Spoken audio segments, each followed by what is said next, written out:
Two men changed how we understand the human mind forever. Sigmund Freud and Carl Jung started as teacher and student, became close collaborators, then ended as bitter rivals. Their disagreement split psychology into two paths that still influence how we think about ourselves today. This is the story of the most important intellectual rivalry in the history of psychology. Part 1. The Master and his Chosen Student. In the final years of the 19th century, the study of the human mind was in chaos. Doctors had no real understanding of mental illness and often treated patients with brutal methods like ice baths and restraints. Psychology barely existed as a scientific field, and most people believed that mental problems came from moral weakness or supernatural causes. Into this confused world stepped a young Jewish doctor from Vienna who would change everything. Sigmund Freud was born in 1856 in what is now the Czech Republic, but his family moved to Vienna when he was 4 years old. Vienna was the glittering capital of the Austro-Hungarian Empire, a city of grand palaces and brilliant intellectuals. But beneath its elegant surface, Vienna was also a place of deep social tensions and growing anti-Semitism. Freud grew up acutely aware that his Jewish background would limit his opportunities in the academic world. As a young medical student, Freud was brilliant but restless. He started in neurology, studying the physical structure of the nervous system under microscopes. But Freud became fascinated by patients whose physical symptoms seemed to have no physical cause. These were mostly women suffering from what doctors then called hysteria, experiencing paralysis, blindness or seizures with no detectable brain damage. Most doctors dismissed these patients as fakers or attention seekers, but Freud suspected something deeper was happening. He travelled to Paris to study with Jean-Martin Charcot, a famous neurologist who was using hypnosis to treat hysteria. Watching Charcot make symptoms appear and disappear through hypnotic suggestion convinced Freud that the mind had hidden powers that science had never explored. Returning to Vienna, Freud began developing his revolutionary method of psychoanalysis. He discovered that when patients talked freely about their thoughts and memories, they often uncovered forgotten traumatic experiences. These buried memories seemed to be causing their current symptoms. Freud realized he had stumbled onto something that would transform human understanding forever. The key insight that made Freud famous was his recognition that most of our mental life happens outside of conscious awareness. He proposed that the human mind was like an iceberg, with only a tiny portion visible above the surface. The vast underwater portion he called the unconscious, and he believed it contained all our repressed memories, forbidden desires and primitive instincts. Most shocking of all, Freud argued that sexual desires were the primary driving force behind human behavior, even in young children. By 1900, Freud had published The Interpretation of Dreams, the book that established him as the leading expert on the unconscious mind. He argued that dreams were the royal road to understanding the unconscious, because they revealed our hidden wishes in disguised form. But despite his growing reputation, Freud faced fierce resistance from the medical establishment. His emphasis on sexuality scandalized Victorian society, and many colleagues dismissed him as a perverted troublemaker. Freud also faced a more personal problem that kept him awake at night. He was Jewish in an increasingly anti-Semitic Europe where scientific theories were often judged by the ethnicity of their creators. Freud worried that his ideas would be dismissed as Jewish science rather than universal truth about human nature. He desperately needed respected non-Jewish colleagues to validate and spread his theories beyond the Jewish intellectual circles of Vienna. This was the situation when Freud first heard about the work of Carl Gustav Jung, a young psychiatrist working at the prestigious Burgholzli Hospital in Zurich, Switzerland. Jung was everything Freud needed in a successor. He came from an old, respected Swiss family with deep roots in academia and the church. His grandfather had been a famous physician, and Jung himself had quickly established a reputation as one of the most promising young minds in psychiatry. Jung was born in 1875 in a small Swiss village where his father served as a pastor. From early childhood, Jung was haunted by strange dreams and visions that seemed to come from another world. He grew up feeling different from other children, fascinated by ancient myths and religious symbols that his rational father dismissed as superstition. Jung's mother suffered from severe depression and often claimed to see ghosts and spirits, experiences that deeply influenced her son's later interest in the mystical aspects of psychology. As a medical student at the University of Basel, Jung initially planned to become a surgeon. But everything changed when he discovered a textbook on psychiatry in the library. Reading about mental illness felt like a revelation to Jung, finally providing a scientific framework for understanding the strange experiences that had shaped his childhood. He realized that psychiatry was the only field that combined his interests in medicine, philosophy, and the mysteries of human consciousness.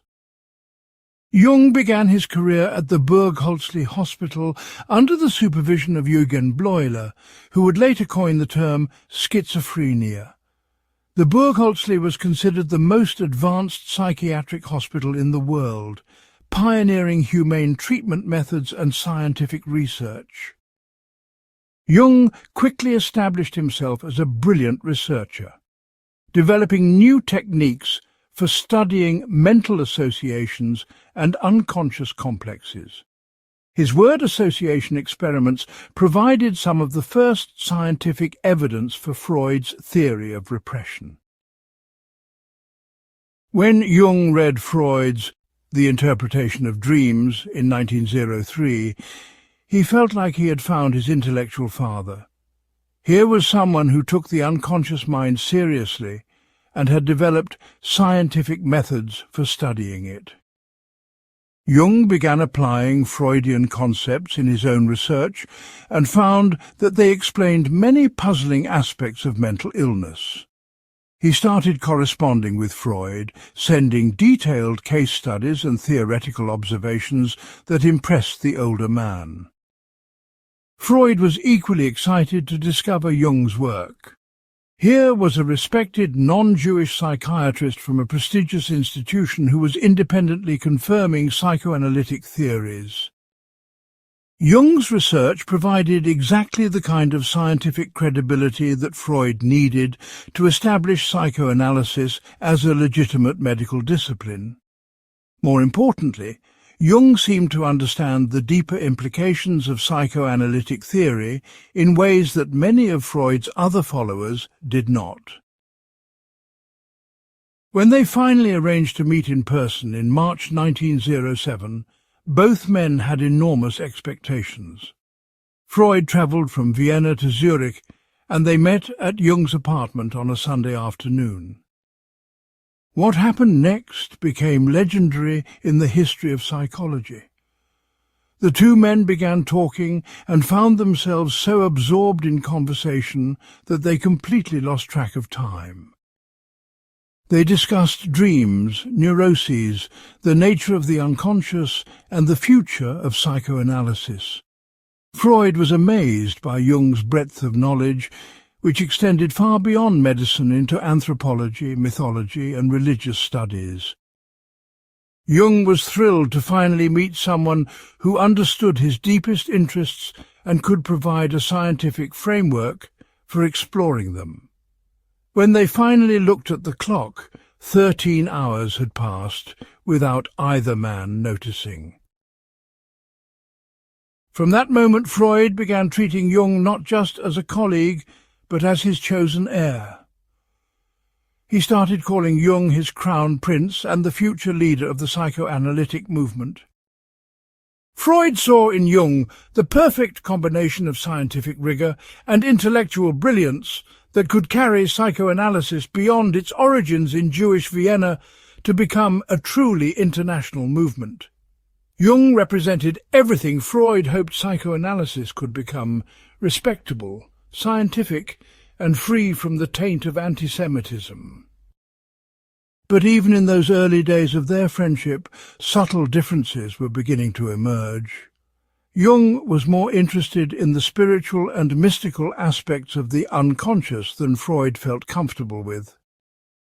While Freud saw psychoanalysis as a purely scientific enterprise, Jung believed it needed to engage with religion, mythology, and the deeper mysteries of human existence. These differences would remain hidden for several years, but they contained the seeds of the greatest intellectual rivalry in the history of psychology. Part 2. Early collaboration and shared discoveries. The years from 1907 to 1910 marked the golden age of the Freud-Jung partnership.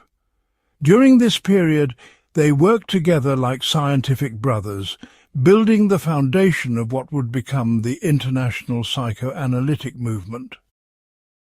Their collaboration produced some of the most important discoveries in the early history of psychology. But it also set the stage for the devastating conflict that would eventually tear them apart.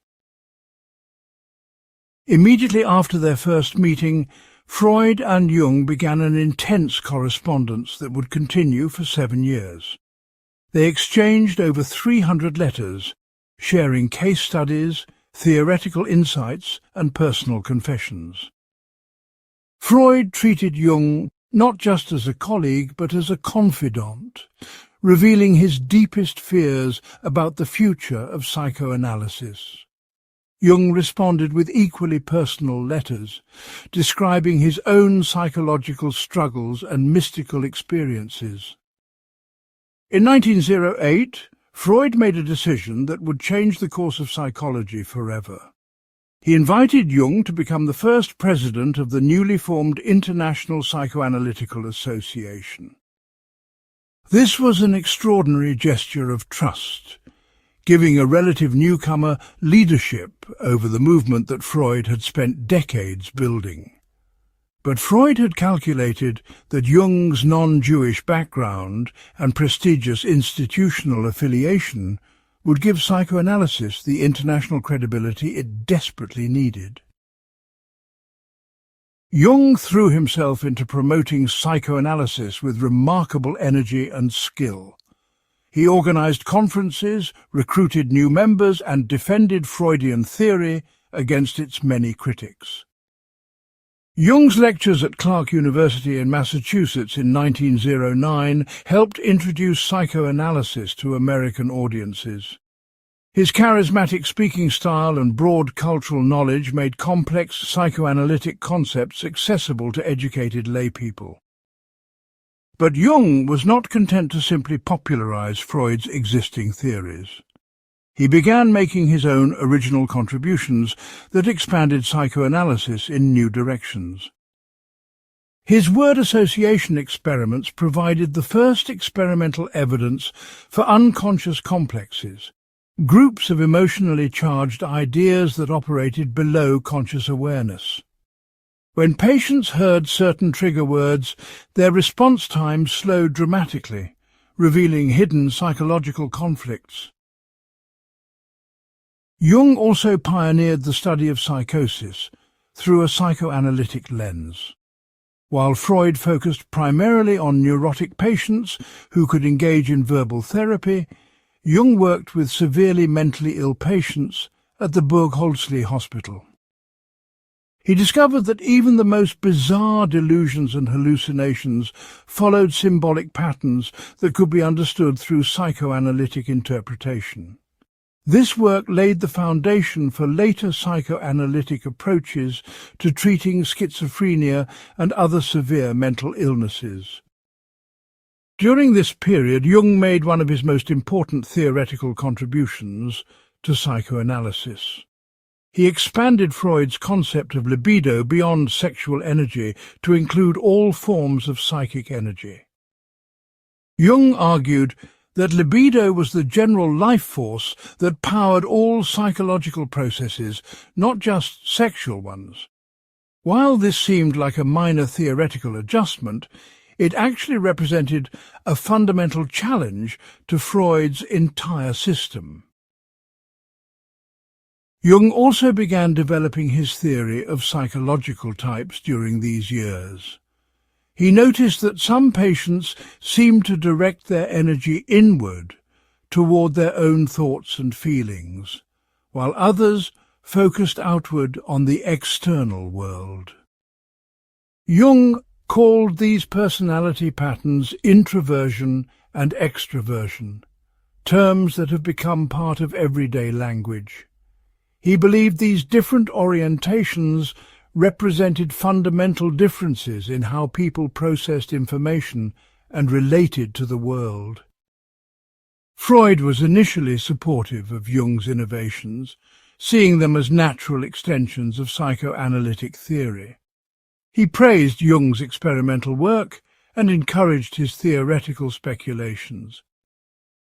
Freud seemed to believe that Jung's broader cultural perspective would help psychoanalysis evolve beyond its medical origins. But privately, Freud was beginning to worry that Jung was moving too far from the core principles of psychoanalysis. The first major test of their relationship came in 1909, when they travelled together to America. Clark University had invited both men to lecture on psychoanalysis as part of the university's 20th anniversary celebration. During the long ocean voyage, they spent hours analysing each other's dreams, an intimate practice that revealed deep psychological differences. Freud became uncomfortable when Jung pressed him for personal details about a particular dream, famously declaring that he could not risk his authority by revealing too much. This moment marked a subtle but significant shift in their relationship. Jung began to see Freud as overly concerned with maintaining his position as the father of psychoanalysis. Freud sensed that Jung was becoming too independent and might challenge his theoretical authority. The seeds of their future conflict were planted during those supposedly triumphant weeks in America. Despite these growing tensions, their collaboration continued to produce remarkable results. Jung's case studies of psychotic patients provided new evidence for the universality of unconscious processes. His work with severely disturbed individuals showed that the same symbolic patterns appeared across different cultures and diagnostic categories. This research would later influence Jung's theory of the collective unconscious, though he had not yet formulated that concept explicitly. Jung also made important contributions to understanding the role of fantasy in psychological development. While Freud focused on how patients repressed traumatic memories, Jung studied how they created elaborate fantasy worlds to cope with psychological conflicts. He found that these fantasies often contained mythological themes that seemed to emerge spontaneously from the unconscious. Jung began to suspect that the human mind contained inherited patterns of symbolic thinking that transcended individual experience. Their collaboration reached its peak in 1910, with the publication of Jung's major work on the psychology of dementia praecox, now known as schizophrenia. This book demonstrated how psychoanalytic concepts could be applied to understand even the most severe forms of mental illness. Freud praised the work as a masterpiece that proved the universal applicability of psychoanalytic theory. For a brief moment, it seemed like their partnership would continue indefinitely, revolutionizing psychology and medicine together. But even as they celebrated their successes, fundamental differences were becoming harder to ignore. Jung was increasingly interested in the spiritual and religious dimensions of psychological experience.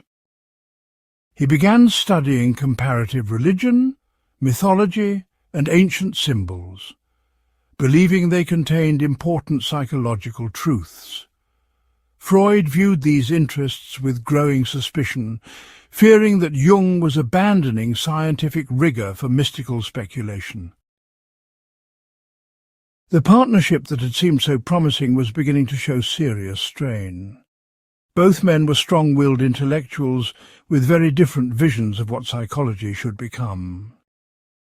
Their personal letters began to contain subtle criticisms and defensive justifications of their respective positions. The stage was set for a conflict that would split psychology into competing camps and create one of the most bitter intellectual rivalries in scientific history. Part 3. The first cracks in the foundation. By 1910, careful observers might have noticed subtle changes in the tone of the Freud-Jung correspondence.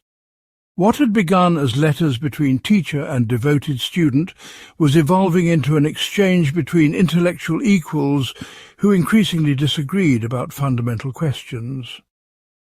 Jung was no longer content to simply apply Freudian theory to his patients. He was developing his own ideas about the nature of the unconscious, the meaning of symptoms, and the goals of psychological treatment. The first serious crack in their relationship appeared during a discussion about occultism and paranormal phenomena. Jung had always been fascinated by supernatural experiences, partly because of his mother's claims to see ghosts and spirits. He began collecting reports of telepathy, precognitive dreams, and other psychic phenomena from his patients. Jung believed these experiences might reveal important truths about the nature of the unconscious mind. Freud was appalled by Jung's interest in the occult. He had worked hard to establish psychoanalysis as a legitimate science, and he feared that any association with supernatural claims would destroy its credibility. When Jung mentioned his psychic research in letters, Freud responded with increasingly sharp criticisms. He accused Jung of abandoning scientific rationality for primitive superstition. The conflict came to a head during one of Jung's visits to Freud's home in Vienna. As they discussed paranormal phenomena, Jung felt a strange sensation in his chest, followed by a loud cracking sound from Freud's bookcase. Jung declared this a psychokinetic phenomenon, proof that emotional energy could affect physical objects. Freud dismissed it as nonsense, but Jung insisted it would happen again, and moments later another crack came from the bookcase. Freud was deeply disturbed by this incident, not because he believed in Jung's psychic explanation, but because it revealed how far his chosen successor had drifted from rational scientific thinking. He began to question whether Jung could be trusted to lead the psychoanalytic movement. Jung, meanwhile, felt that Freud's rigid materialism was preventing him from exploring the full range of human psychological experience. The bookcase incident became a symbol of their growing philosophical divide. Around the same time, Jung began challenging one of Freud's most fundamental concepts, the Oedipus complex.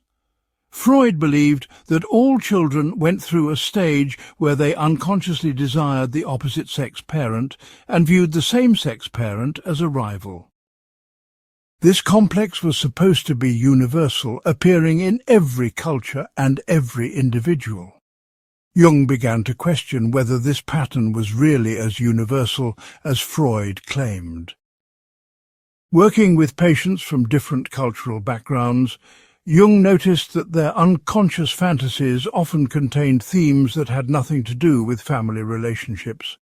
Instead, he found mythological motifs, religious symbols, and archetypal patterns that seemed to emerge from deeper layers of the psyche. Jung began to suspect that Freud's focus on family dynamics was too narrow to explain the full richness of unconscious material. He started developing his own theory about inherited psychological patterns that he would later call archetypes. Jung also began questioning Freud's emphasis on sexuality as the primary driving force behind human behavior. While working with schizophrenic patients, Jung observed that their delusions and hallucinations often had nothing to do with sexual conflicts. Instead, they seemed to be struggling with fundamental questions about meaning, purpose, and spiritual connection. Jung began to believe that humans had psychological needs that went far beyond sexual satisfaction. This led Jung to develop a broader concept of libido that included all forms of psychic energy, not just sexual energy. He argued that libido was the general life force that powered creativity, spirituality, and personal growth. While Jung presented this as an extension of Freudian theory, it actually undermined one of Freud's core assumptions. If libido was not primarily sexual, then the entire psychoanalytic emphasis on sexual repression might be misguided. Freud sensed the threat that Jung's revisions posed to his theoretical system. He began to respond to Jung's innovations with increasing defensiveness and criticism. In their letters, Freud started to lecture Jung about the importance of staying true to psychoanalytic principles. He warned that theoretical deviations would weaken the movement and provide ammunition for its enemies. Jung bristled at Freud's attempts to limit his theoretical freedom. He had not spent years building his reputation as a researcher and clinician to become a mere follower of someone else's ideas. Jung began to assert his independence more forcefully, arguing that psychoanalysis needed to evolve and incorporate new discoveries. He accused Freud of becoming dogmatic and resistant to scientific progress. Their personal relationship also began to show signs of strain. Jung started to analyze Freud's personality with the same critical eye he applied to his patients. He noticed that Freud seemed obsessed with maintaining his authority and could not tolerate criticism of his theories. Jung began to see his mentor as neurotic and overly attached to his own intellectual creation. Freud, meanwhile, became increasingly convinced that Jung was suffering from a psychological complex that prevented him from accepting psychoanalytic truth. He began to interpret Jung's theoretical innovations as symptoms of unconscious resistance rather than legitimate scientific contributions. Both men started to pathologize each other's behavior using psychoanalytic concepts as weapons in their growing conflict. The teacher-student relationship was transforming into a battle between competing authorities. The situation was complicated by Jung's growing international reputation. He was receiving invitations to lecture at prestigious universities and was being recognized as an important thinker in his own right. Jung no longer needed Freud's approval to advance his career, which gave him the freedom to pursue his own theoretical interests. This independence made Freud increasingly anxious about losing control over the psychoanalytic movement. Jung's research was also leading him in directions that Freud found deeply troubling. Jung began studying comparative mythology and ancient religions, looking for universal patterns in human symbolic thinking. He started to argue that the unconscious mind contained not just personal repressed material, but also inherited wisdom from humanity's collective past. This idea would eventually become Jung's theory of the collective unconscious, but at this stage it simply seemed like dangerous mysticism to Freud.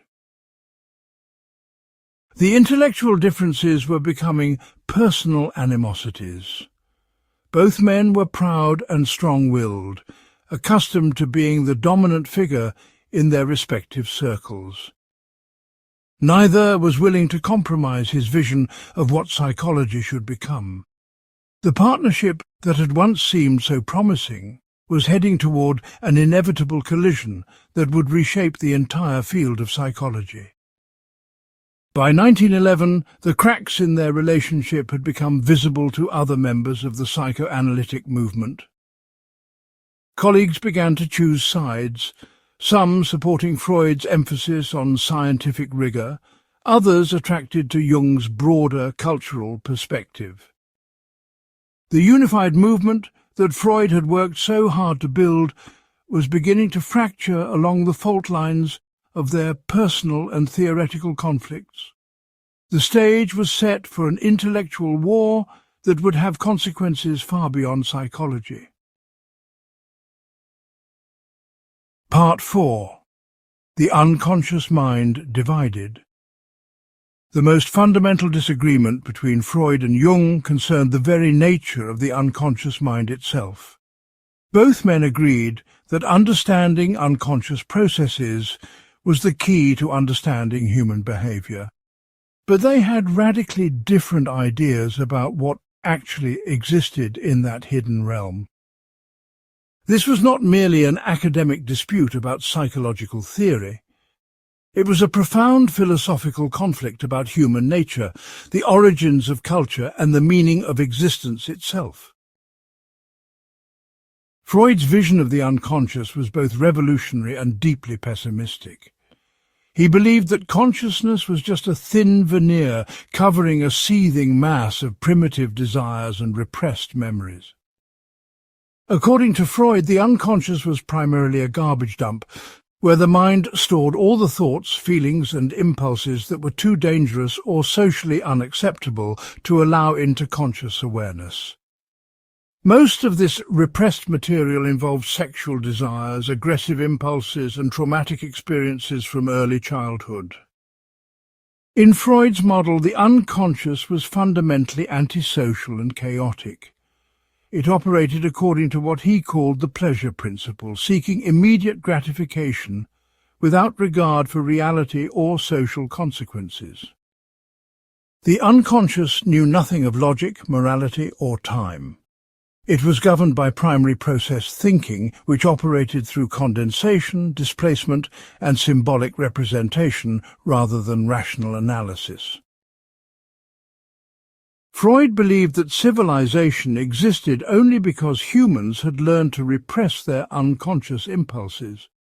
Society was essentially a collective agreement to redirect our primitive desires into socially useful activities.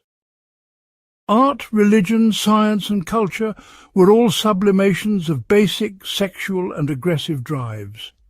In Freud's view, human progress came at the cost of psychological repression, creating an inevitable tension between individual happiness and social order. This led to one of Freud's most controversial claims, that psychological health required accepting the fundamentally animal nature of human beings. He believed that neuroses developed when people tried to repress their unconscious impulses too completely. The goal of psychoanalysis was to help patients acknowledge their forbidden desires and find socially acceptable ways to express them. Freud famously said that psychoanalysis aimed to transform neurotic misery into ordinary human unhappiness. Jung found Freud's vision of the unconscious profoundly limiting and unnecessarily dark. While he agreed that the unconscious contained repressed personal material, Jung believed it also held much more positive and creative potential. He began to develop a more complex model that divided the unconscious into different layers, each with its own characteristics and functions. This theoretical innovation would eventually lead to one of Jung's most important contributions to psychology. Jung distinguished between what he called the personal unconscious and the collective unconscious. The personal unconscious was similar to Freud's model, containing repressed memories, forgotten experiences, and undeveloped aspects of personality. But Jung argued that beneath this personal layer lay something much deeper and more universal. The collective unconscious contained inherited psychological patterns that were shared by all human beings regardless of culture or historical period. Jung called these inherited patterns archetypes, and he believed they were the source of humanity's greatest achievements in art, religion, and culture. Unlike Freud's chaotic and antisocial unconscious impulses, Jung's archetypes were organizing principles that gave structure and meaning to human experience. The archetype of the mother, for example, shaped how people understood nurturing and care across all cultures. The hero archetype provided a template for stories about courage, sacrifice, and personal transformation. In Jung's view, the unconscious was not just a repository of repressed material, but also a source of wisdom and creativity. He believed that psychological health required connecting with these deeper layers of the psyche rather than simply managing repressed impulses. Jung saw dreams, fantasies, and creative expressions as messages from the unconscious that could guide personal development and spiritual growth. The goal of therapy was not just to resolve conflicts, but to help people discover their authentic self and life purpose. This fundamental disagreement about the nature of the unconscious led to completely different approaches to understanding mental illness. Freud viewed symptoms as the result of conflicts between unconscious impulses and conscious defenses. He believed that neuroses developed when repressed sexual or aggressive energy found indirect expression through physical symptoms or irrational behavior. Treatment involved uncovering the repressed material and helping patients accept their forbidden desires. Jung developed a more complex understanding of psychological symptoms that emphasized their potential meaning and purpose. He believed that many mental health problems resulted from disconnection from the deeper layers of the psyche rather than simple repression of impulses. Jung saw symptoms as attempts by the unconscious to communicate important information about personal development and life direction. Depression, for example, might signal that someone needed to reconnect with their authentic values rather than simply resolving childhood conflicts. Their different views of the unconscious also led to radically different attitudes toward religion and spirituality. Freud saw religious beliefs as illusions created by the ego to defend against unconscious fears and desires. He believed that religion was essentially a collective neurosis that would eventually be outgrown as humanity became more rational and scientific. In Freud's view, psychoanalysis was a superior alternative to religion because it dealt with psychological conflicts through reason rather than wishful thinking. Jung had a much more positive view of religious experience, seeing it as one of the most important ways that people connected with the deeper layers of the psyche. He believed that religious symbols and rituals expressed archetypal patterns that were essential for psychological health. Jung argued that the modern world's loss of religious meaning was actually a source of psychological problems rather than a sign of progress. He saw his analytical psychology as a way to help people reconnect with the spiritual dimensions of life through scientific understanding. These theoretical differences reflected deeper philosophical disagreements about human nature and the meaning of life. Freud was fundamentally a materialist who believed that psychological phenomena could be reduced to biological drives and energy transformations. He saw human beings as sophisticated animals whose behavior was ultimately determined by the same forces that governed all living creatures. Meaning and purpose were human creations that had no basis in objective reality. Jung was moving toward a more idealistic philosophy that emphasized the reality of psychological meaning and spiritual experience. He believed that the human psyche had evolved beyond simple biological functioning to become capable of genuine transcendence. Jung saw consciousness as part of a larger cosmic process of evolution toward greater complexity and meaning. In his view, psychology needed to acknowledge the spiritual dimensions of human experience rather than trying to reduce everything to material causes. The conflict between these two visions of the unconscious was ultimately a conflict between two different worldviews. Freud represented the rationalist, materialist tradition of 19th century science, while Jung was moving toward a more holistic, spiritual understanding of human nature. Both approaches had important insights to offer, but they seemed fundamentally incompatible. The question was whether psychology could accommodate both perspectives, or whether one would have to triumph over the other. As their theoretical differences became more pronounced, both Freud and Jung began to realize that their partnership could not continue indefinitely. They were developing competing schools of thought that addressed the same phenomena from radically different perspectives.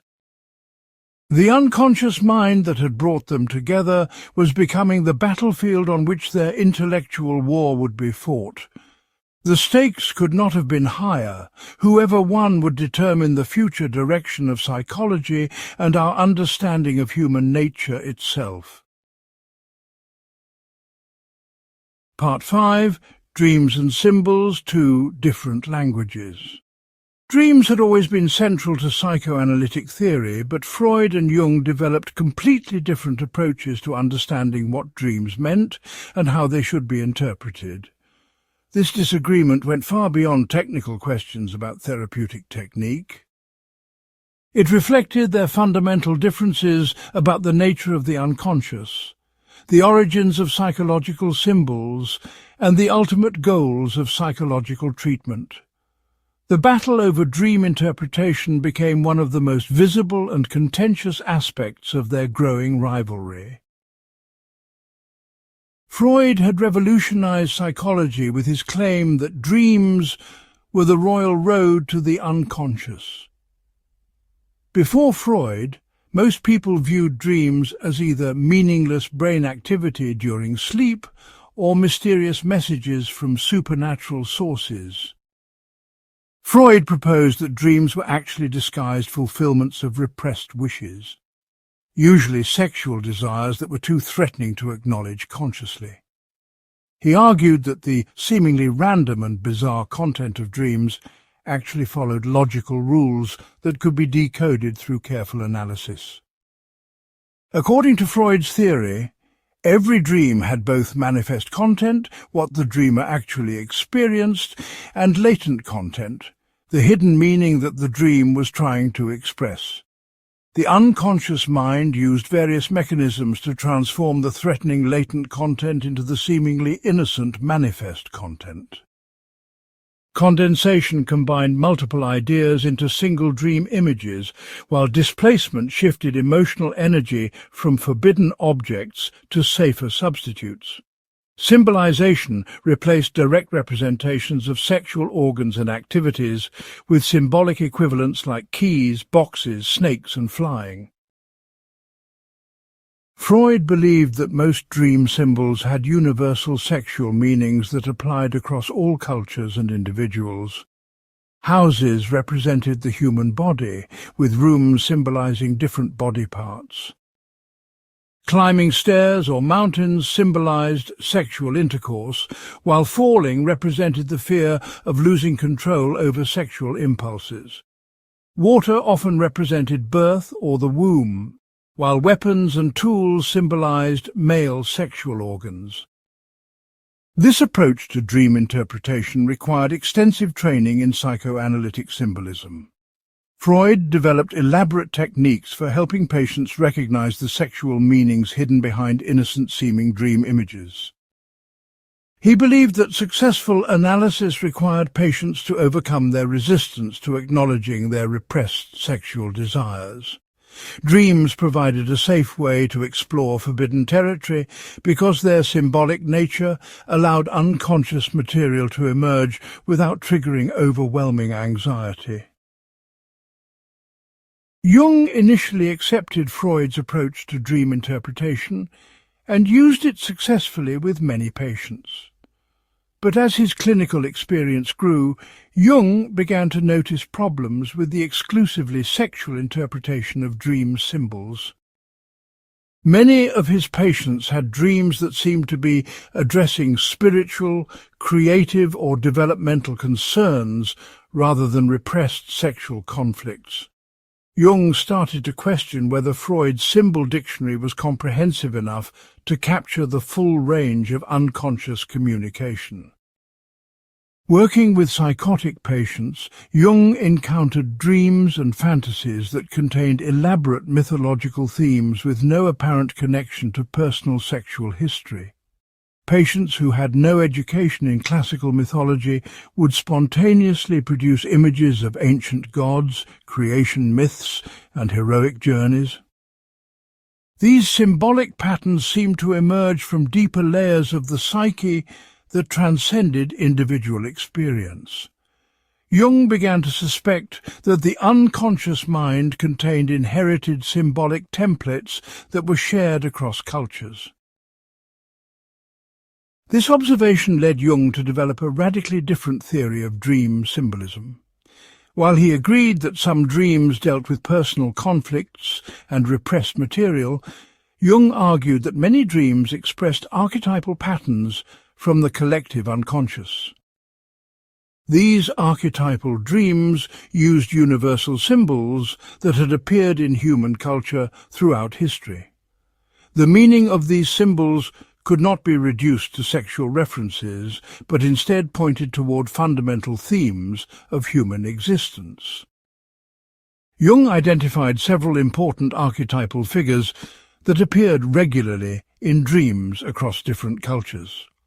The shadow represented the rejected or undeveloped aspects of personality that needed to be integrated for psychological wholeness. The anima in men and animus in women represented the contrasexual aspects of personality that connected individuals to their creative and spiritual potential. The wise old man or woman provided guidance and wisdom from the deeper layers of the psyche. Unlike Freud's fixed symbol dictionary, Jung believed that dream symbols could only be understood in the context of the individual dreamer's life situation and cultural background. The same symbol might have completely different meanings for different people depending on their personal associations and developmental needs. Jung developed a method called amplification, where he encouraged patients to explore their personal and cultural associations with dream symbols rather than imposing predetermined interpretations. This approach required extensive knowledge of mythology, religion, and cultural history.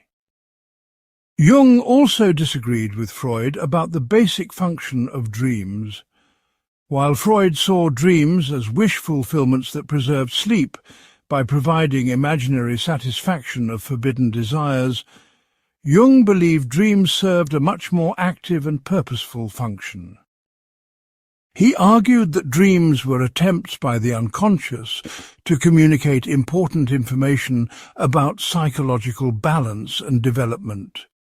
Dreams often compensated for one-sided conscious attitudes by highlighting neglected aspects of personality or pointing toward necessary changes in life direction. This compensatory function of dreams meant that they should be understood as messages rather than just symptoms. Jung believed that dreams often contained creative solutions to psychological problems and guidance for personal growth. Instead of simply uncovering repressed material from the past, Dream analysis should help people understand what the unconscious was trying to accomplish in the present. This prospective approach to dreams emphasized their potential for promoting psychological development rather than just resolving conflicts. The differences between Freudian and Jungian dream interpretation became a source of increasing tension between the two men. Freud accused Jung of abandoning scientific rigor for mystical speculation about ancient symbols and collective inheritance. He worried that Jung's approach would make psychoanalysis seem unscientific and encourage patients to indulge in grandiose fantasies rather than confronting their actual psychological problems. Freud believed that Jung's archetypal interpretations were simply sophisticated ways of avoiding the uncomfortable truth about human sexuality. Jung responded that Freud's sexual reductionism was too narrow to capture the full richness of unconscious communication. He argued that reducing all dream symbols to sexual meanings trivialized the profound wisdom that emerged from deeper layers of the psyche. Jung accused Freud of imposing a mechanistic 19th-century worldview on phenomena that required a more holistic and spiritual understanding. He believed that Freud's obsession with sexuality prevented him from recognizing the truly transformative potential of unconscious material. Their disagreement about dreams reflected broader differences in their therapeutic goals and methods. Freudian analysis aimed to help patients achieve realistic adaptation to social demands by resolving infantile conflicts and accepting biological limitations. Jungian analysis emphasized individuation, the process of becoming a complete and authentic person by integrating all aspects of personality. Dreams were seen as crucial guides in this journey towards psychological wholeness and spiritual fulfillment. The conflict over dream interpretation also revealed their different attitudes toward the relationship between psychology and culture. Freud wanted to establish psychology as a natural science that could discover universal laws of human behavior. Jung was more interested in psychology as a cultural discipline that could help people understand their place in the larger human story. Dreams were either biological phenomena that could be decoded scientifically or spiritual communications that required cultural and historical interpretation. As their theoretical differences became more pronounced, both men began to use dream interpretation as a way to demonstrate the superiority of their respective approaches. They would analyze the same dreams using their different methods and arrive at completely different conclusions. What had once been a shared tool for understanding the unconscious became a battlefield where they fought for the soul of psychoanalysis. The language of dreams was being torn apart by two competing translation systems that seemed to have nothing in common. Part 6. Religion and Spirituality, the Great Divide. Perhaps no issue divided Freud and Jung more fundamentally than their attitudes toward religion and spirituality. This was not simply a matter of personal belief or cultural background. Their conflict over religion reflected deeper philosophical differences about human nature, the sources of meaning, and the ultimate goals of psychological healing. The religious question would become the final wedge that drove them permanently apart. Freud's attitude toward religion was shaped by his commitment to scientific rationalism and his experience as a Jewish intellectual in Christian Europe. He had grown up in a largely secular household where traditional religious observance was minimal. As a young man, Freud was deeply influenced by the scientific materialism of the 19th century, which viewed religious beliefs as primitive superstitions that would eventually be replaced by rational knowledge. He saw himself as a soldier in the war between science and religion. In his psychological work, Freud developed an increasingly hostile view of religious experience. He argued that religious beliefs were collective neuroses based on unconscious fears and wishes rather than genuine insights into reality. According to Freud, the idea of God was essentially a projection of the father complex, created by humans who could not accept their helplessness in an indifferent universe.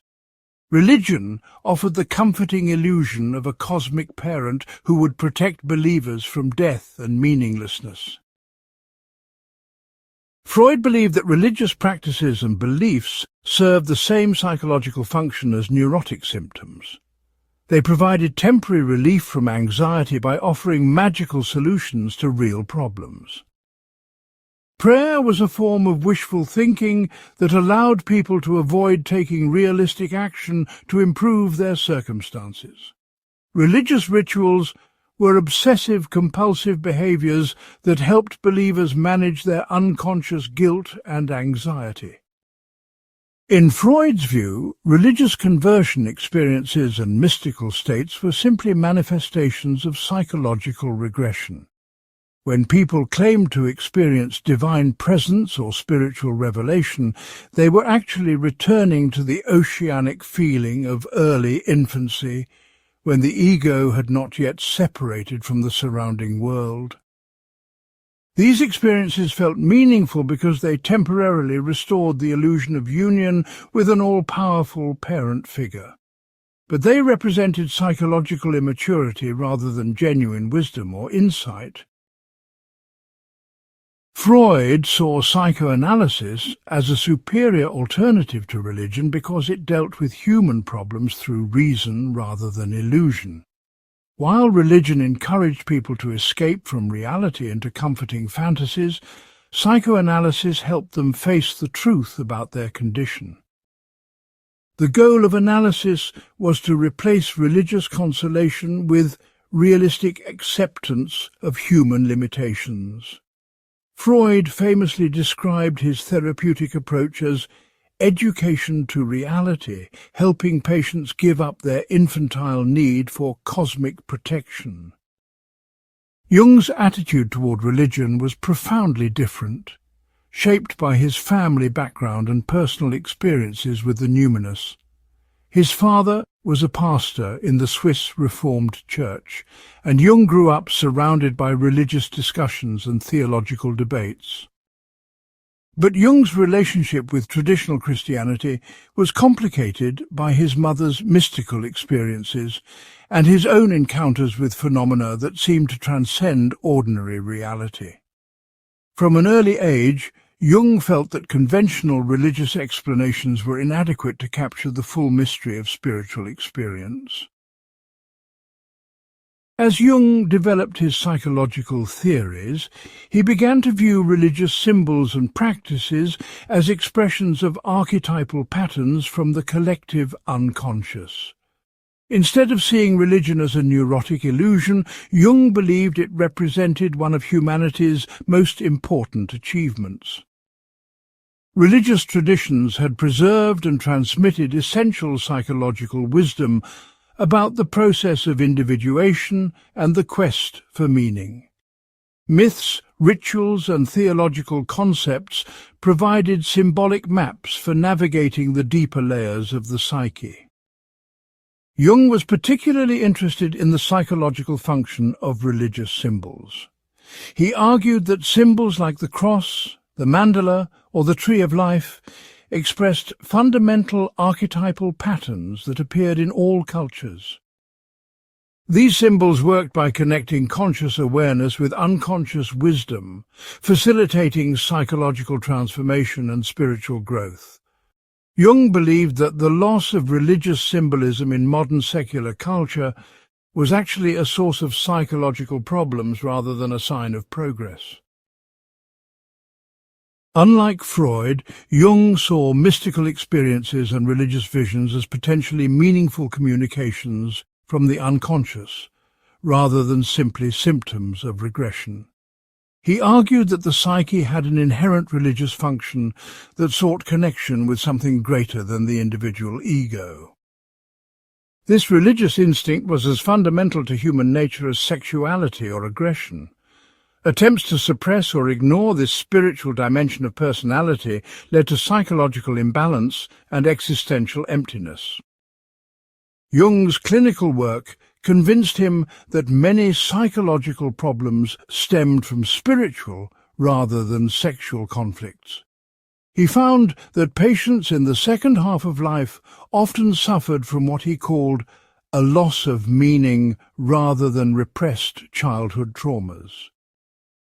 These individuals had achieved worldly success, but felt empty and directionless because they had lost connection with deeper sources of purpose. Traditional psychoanalytic techniques that focused on sexual conflicts were often ineffective with these patients. This led Jung to develop therapeutic approaches that explicitly address spiritual and religious concerns. He encouraged patients to explore their dreams and fantasies for archetypal patterns that might point towards their authentic life path. Jung also studied comparative religion, mythology, and mystical traditions to understand how different cultures had addressed the universal human need for meaning and transcendence. He believed that psychological healing often required reconnecting with spiritual dimensions of experience that modern secular culture had forgotten. Jung's positive attitude toward religion created a fundamental rift with Freud, who saw this as a betrayal of scientific rationalism. Freud accused Jung of regressing to primitive superstition and abandoning the hard-won achievements of Enlightenment thinking. He worried that Jung's mystical interests would undermine the scientific credibility of psychoanalysis and provide ammunition for religious critics. Freud began to see Jung's spiritual orientation as a dangerous deviation that threatened the entire psychoanalytic movement. The conflict intensified when Jung began to publicly defend religious experience against psychoanalytic reductionism. In lectures and papers, Jung argued that psychology needed to take spiritual phenomena seriously rather than explaining them away as symptoms of psychological immaturity. He claimed that the human psyche had evolved beyond simple biological functioning to become capable of genuine transcendence. This put him in direct opposition to Freud's materialistic worldview and secular therapeutic goals. Jung also challenged Freud's claim that psychoanalysis was a purely scientific enterprise. He argued that psychoanalysis itself had many characteristics of a religious movement, with Freud as its prophet and the Oedipus complex as its central dogma. Jung suggested that Freud's hostility to religion might reflect his own unconscious need to establish psychoanalysis as a substitute religion. This accusation struck at the heart of Freud's scientific self-image and deepened their personal animosity. Their disagreement about religion reflected broader cultural tensions in early 20th century Europe. Traditional religious authority was being challenged by scientific discoveries and secular philosophies. Freud represented the rationalist position that saw religion as an outdated relic that should be replaced by scientific understanding. Jung embodied a more romantic approach that sought to preserve spiritual insights within a modern psychological framework. The religious divide between Freud and Jung was ultimately unbridgeable because it touched on fundamental questions about the nature of reality and human purpose. For Freud, accepting religious claims would mean abandoning the scientific worldview that gave psychoanalysis its legitimacy. For Jung, ignoring spiritual dimensions of experience would mean reducing psychology to a narrow materialism that missed the most important aspects of human life.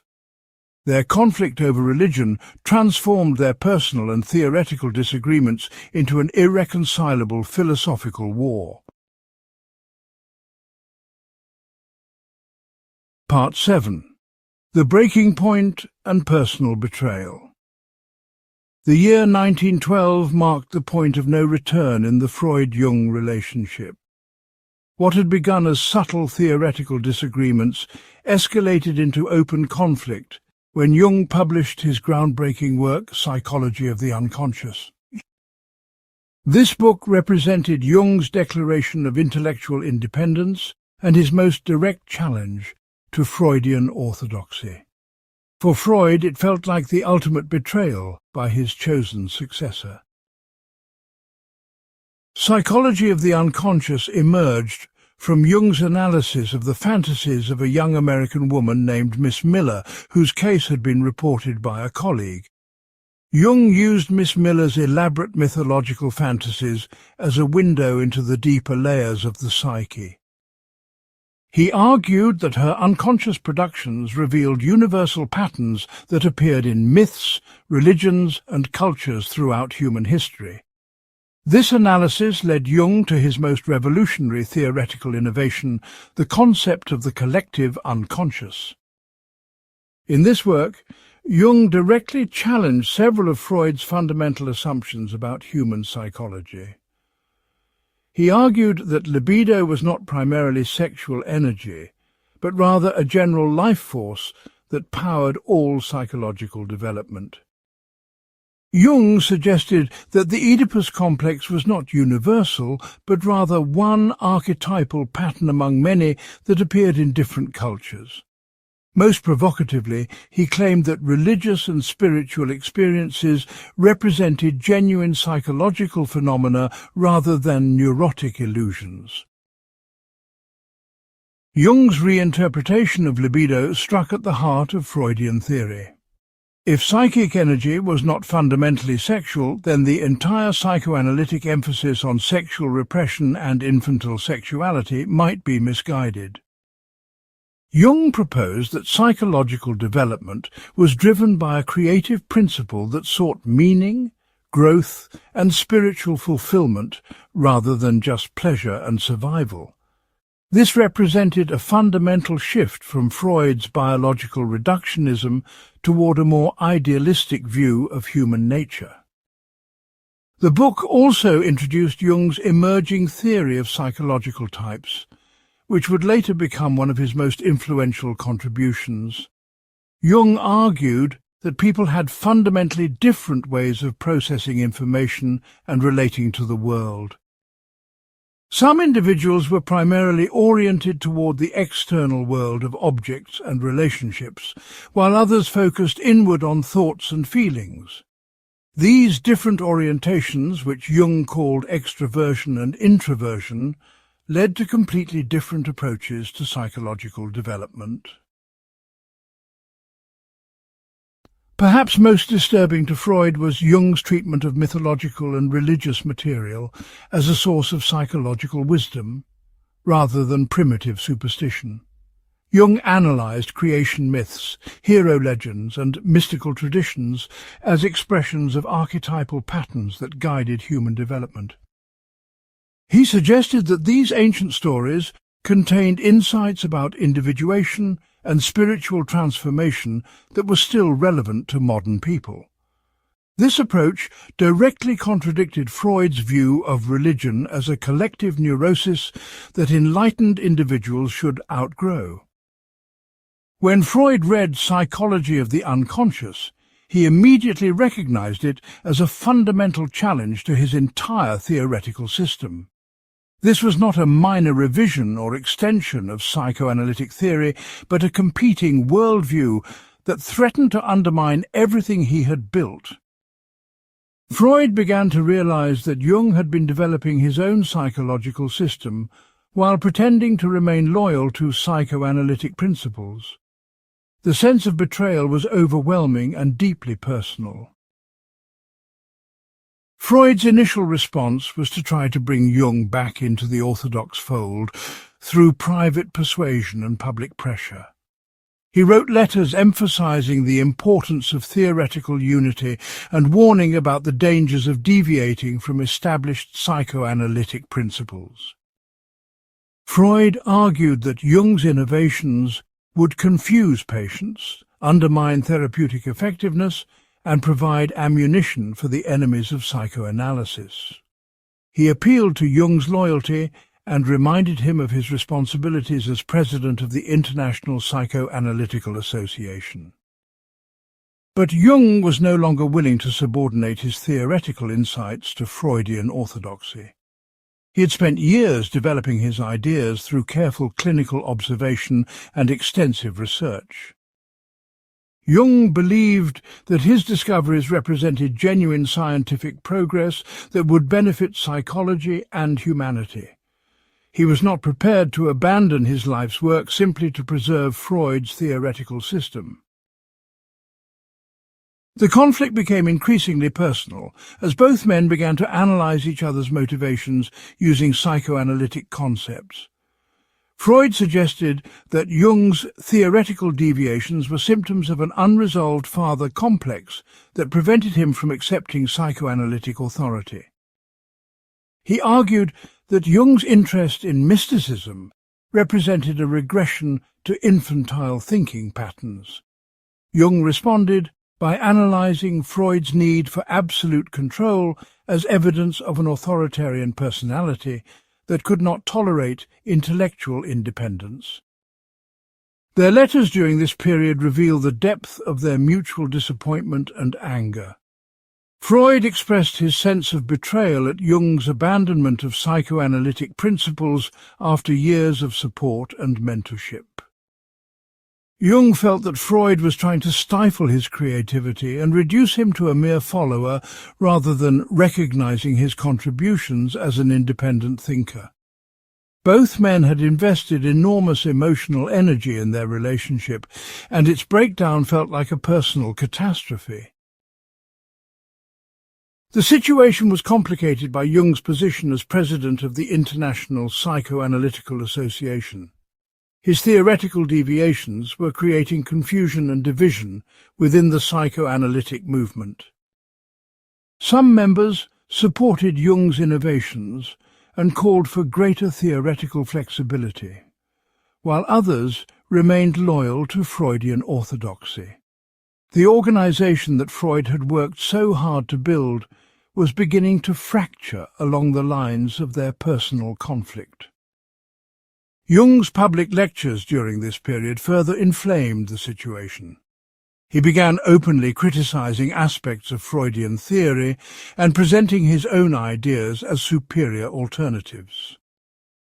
Jung argued that psychoanalysis had become too narrow and dogmatic, focusing excessively on pathology while ignoring human potential for growth and transcendence. These public attacks on Freudian orthodoxy felt like declarations of war to Freud and his loyal followers.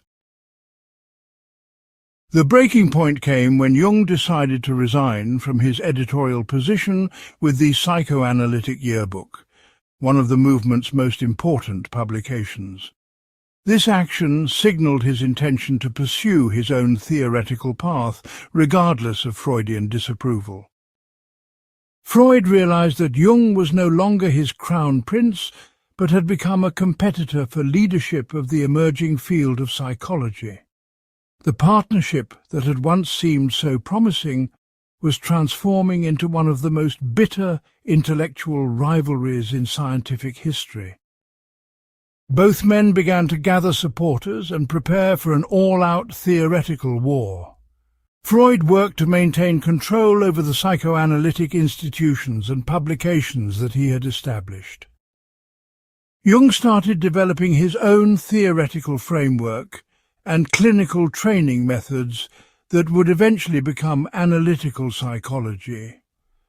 The field of psychology was about to split into competing schools of thought that would shape therapeutic practice for generations to come.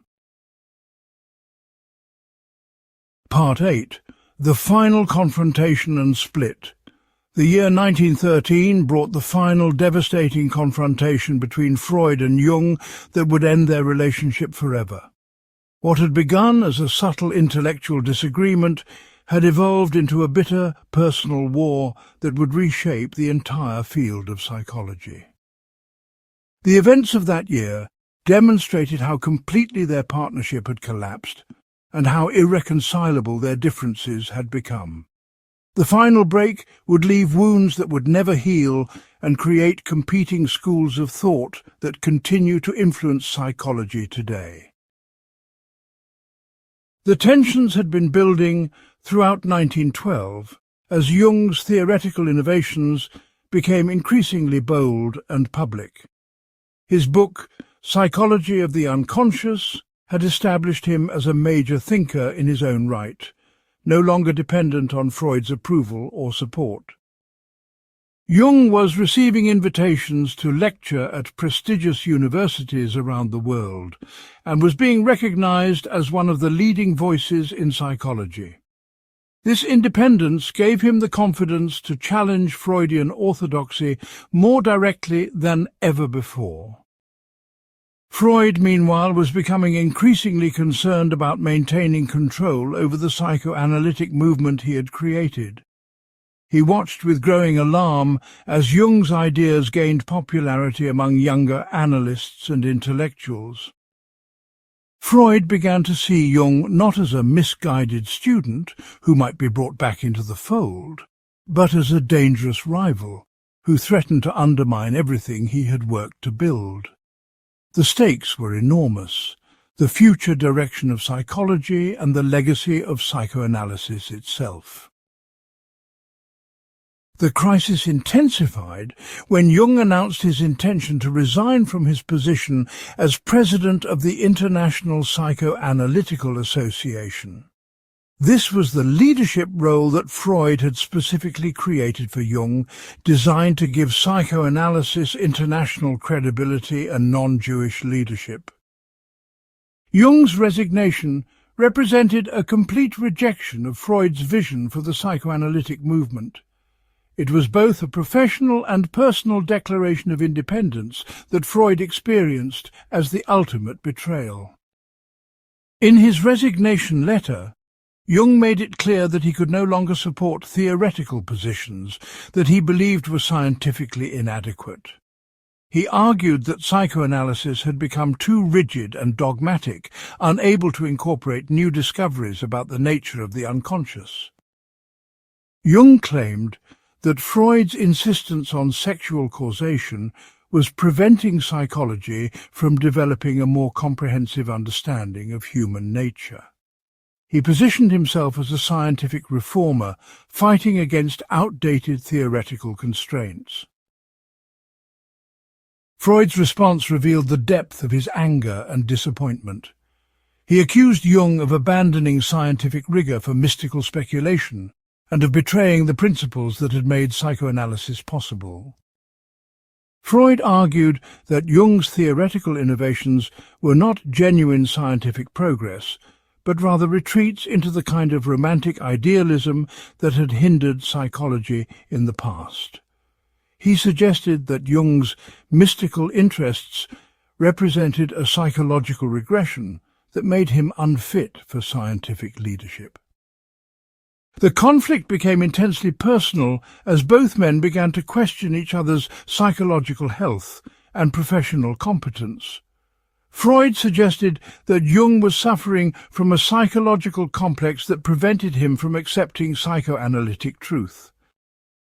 Jung responded by analyzing Freud's authoritarian tendencies and suggesting that his need for absolute control revealed deep insecurity about his own theories. They were using psychoanalytic concepts as weapons in their intellectual war. Their final face-to-face meeting took place in September 1913 at the International Psychoanalytical Congress in Munich. The tension in the room was palpable as colleagues and students watched their former leaders engage in barely controlled intellectual combat. Jung presented his latest theoretical developments, emphasizing the importance of prospective and synthetic approaches to understanding psychological development. Freud responded with a defense of classical psychoanalytic principles and a critique of Jung's departures from scientific orthodoxy. During the discussions, the personal animosity between the two men became impossible to ignore. They interrupted each other, questioned each other's competence, and made barely veiled personal attacks disguised as theoretical criticisms. The audience watched in shock as the two giants of psychology revealed the depth of their mutual hostility. It became clear that their relationship had moved beyond any possibility of reconciliation. The final break came when Jung formally announced his withdrawal from all psychoanalytic organizations and publications. He declared his intention to develop his own approach to psychology, which he would later call analytical psychology. Jung made it clear that he no longer considered himself a psychoanalyst and would not be bound by Freudian theoretical constraints. This was his declaration of intellectual independence and his final rejection of Freud's authority. Freud responded by essentially excommunicating Jung from the psychoanalytic movement. He instructed loyal followers to have no further contact with Jung or his supporters. Freud began to treat Jung's name as synonymous with betrayal and warned against the dangers of his mystical deviations. The institutional machinery of psychoanalysis was mobilized to isolate Jung and his followers from the mainstream of the movement. The split had immediate and devastating consequences for both men. Jung lost access to the international network of colleagues and institutions that Freud had built over decades. He was forced to start over, developing his own training methods, professional organizations, and publication outlets. Many of Jung's closest collaborators were forced to choose between their loyalty to him and their standing in the psychoanalytic community. Freud also paid a heavy price for the break with Jung. He lost his most talented and internationally respected follower, along with Jung's institutional connections and cultural credibility. The psychoanalytic movement was weakened by the loss of Jung's leadership and the bitter divisions that the split created among its members. Freud would spend the rest of his career defending psychoanalysis against Jungian criticism and trying to prevent further defections. The personal cost was equally severe for both men. They had invested enormous emotional energy in their relationship and had genuinely cared for each other as friends and colleagues. The betrayal and disappointment they felt was profound and lasting. Neither man would ever fully recover from the loss of what had once been the most important intellectual relationship of their lives. The split also had broader implications for the field of psychology. It demonstrated that fundamental questions about human nature were too complex and contentious to be resolved by any single theoretical approach. The Freud-Jung rivalry established a pattern of productive disagreement that would characterize psychology throughout the 20th century. Their conflict opened up space for multiple competing schools of thought and prevented any single approach from achieving permanent dominance. In the immediate aftermath of the split, both men threw themselves into developing their respective approaches with renewed energy and determination. They were no longer collaborators but competitors, each trying to prove the superiority of his vision of psychology. The intellectual war between Freudian psychoanalysis and Jungian analytical psychology had begun in earnest. The consequences would reshape our understanding of the human mind for generations to come. Part 9. Two schools of thought emerge. The formal break between Freud and Jung in 1913 created an immediate crisis in the world of psychology. Colleagues, students, and patients were forced to choose sides in what had become an intellectual civil war. The unified psychoanalytic movement that Freud had worked so hard to build was fragmenting into competing factions with fundamentally different approaches to understanding the human mind. Two distinct schools of thought began to emerge, each claiming to offer the superior path to psychological understanding and healing. On one side stood orthodox psychoanalysis, led by Freud and his loyal followers who remained committed to the original principles of the movement. This group included analysts like Carl Abraham, Ernest Jones, and Otto Rank, who had been with Freud from the early days. They viewed themselves as the defenders of scientific rigor and theoretical consistency against Jung's mystical deviations. Orthodox psychoanalysts argued that Freud's discoveries about the unconscious, sexuality, and repression represented fundamental truths about human nature that should not be diluted or compromised. The Freudian school maintained its emphasis on the primary importance of sexual and aggressive drives in human behavior. They continued to view the Oedipus complex as the central organizing principle of psychological development.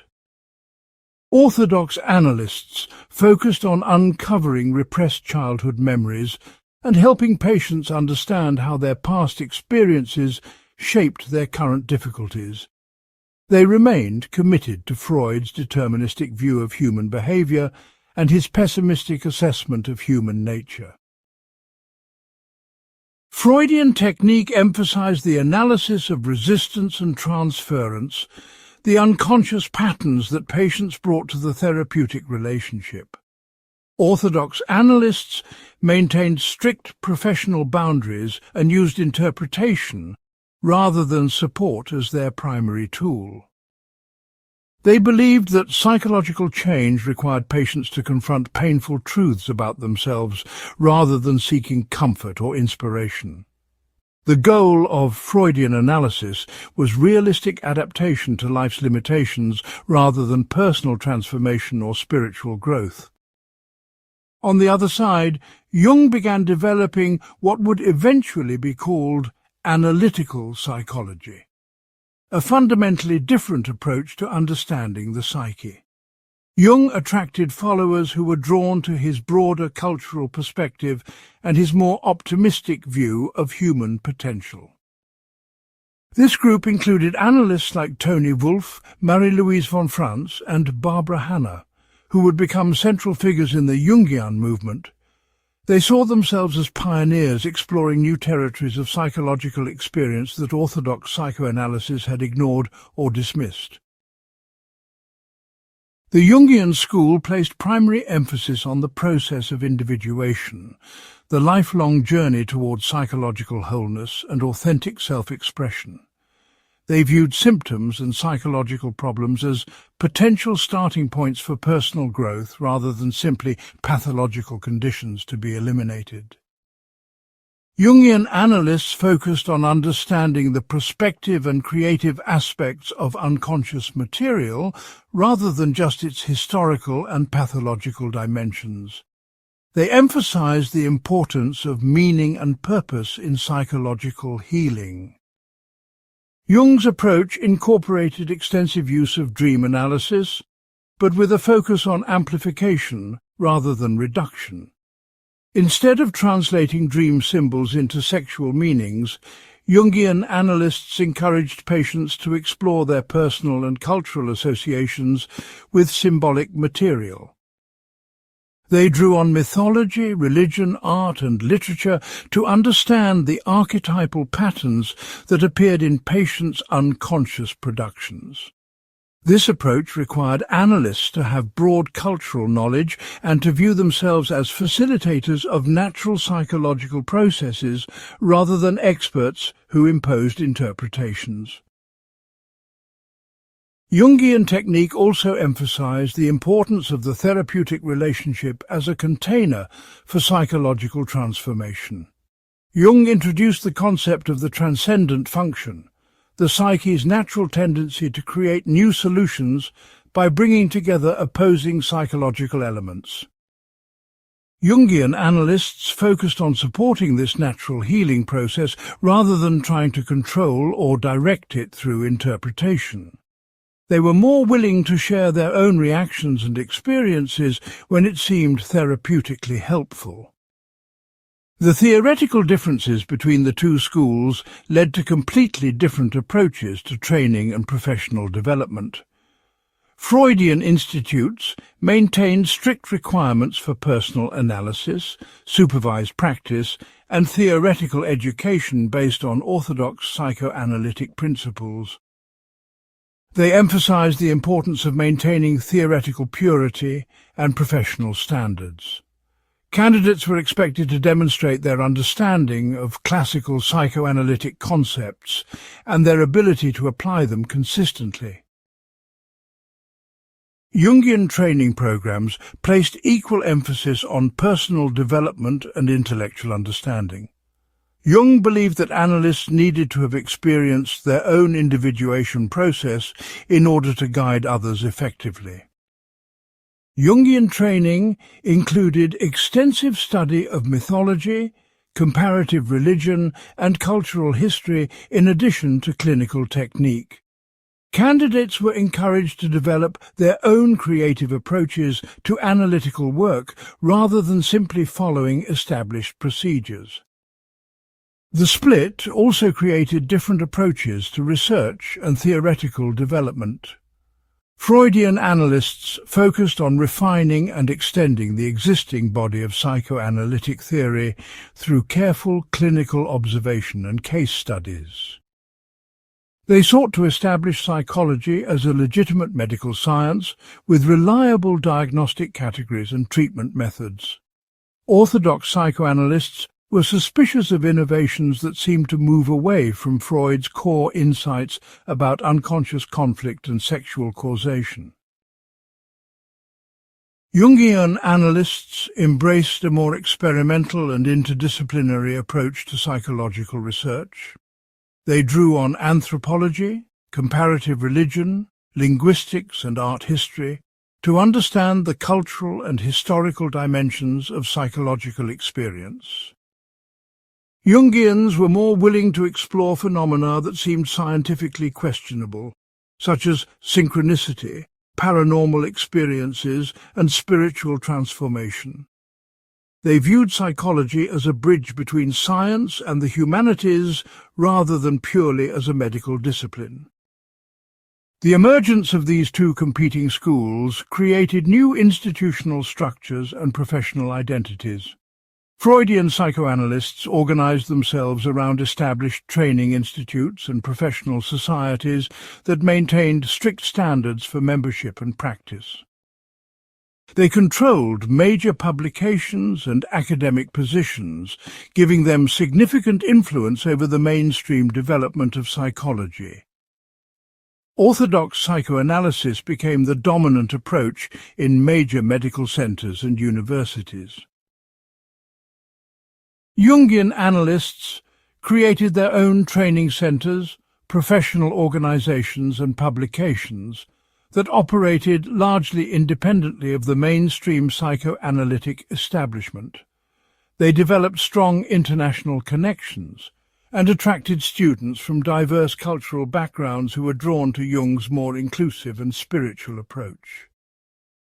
Jungian psychology found particular resonance in fields like education, the arts, and religious studies, where its cultural perspective was especially valuable.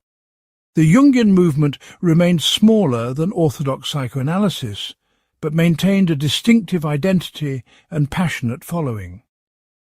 Both schools continued to evolve and develop throughout the 20th century, but they retained their fundamental differences in approach and philosophy.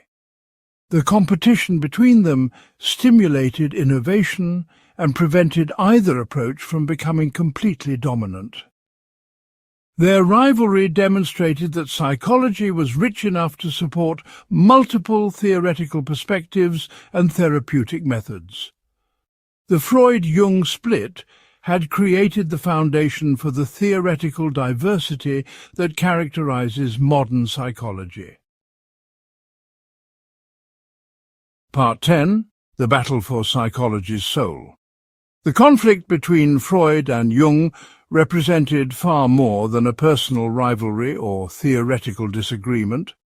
It was fundamentally a battle for the soul of psychology itself, a struggle to determine what kind of science psychology would become and what role it would play in human culture. The questions they fought over continue to shape debates in psychology today.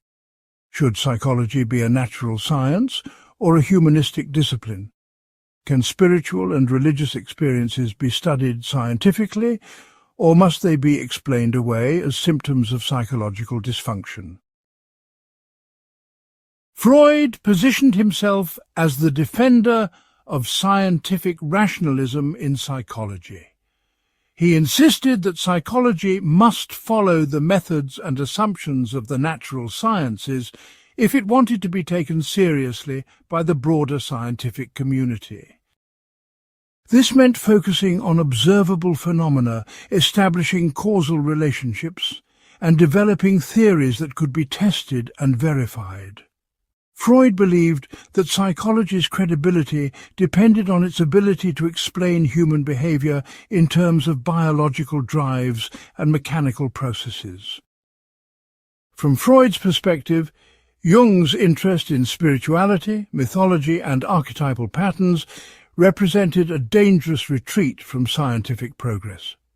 He worried that Jung was leading psychology back into the realm of philosophy and religion, where subjective speculation replaced objective investigation.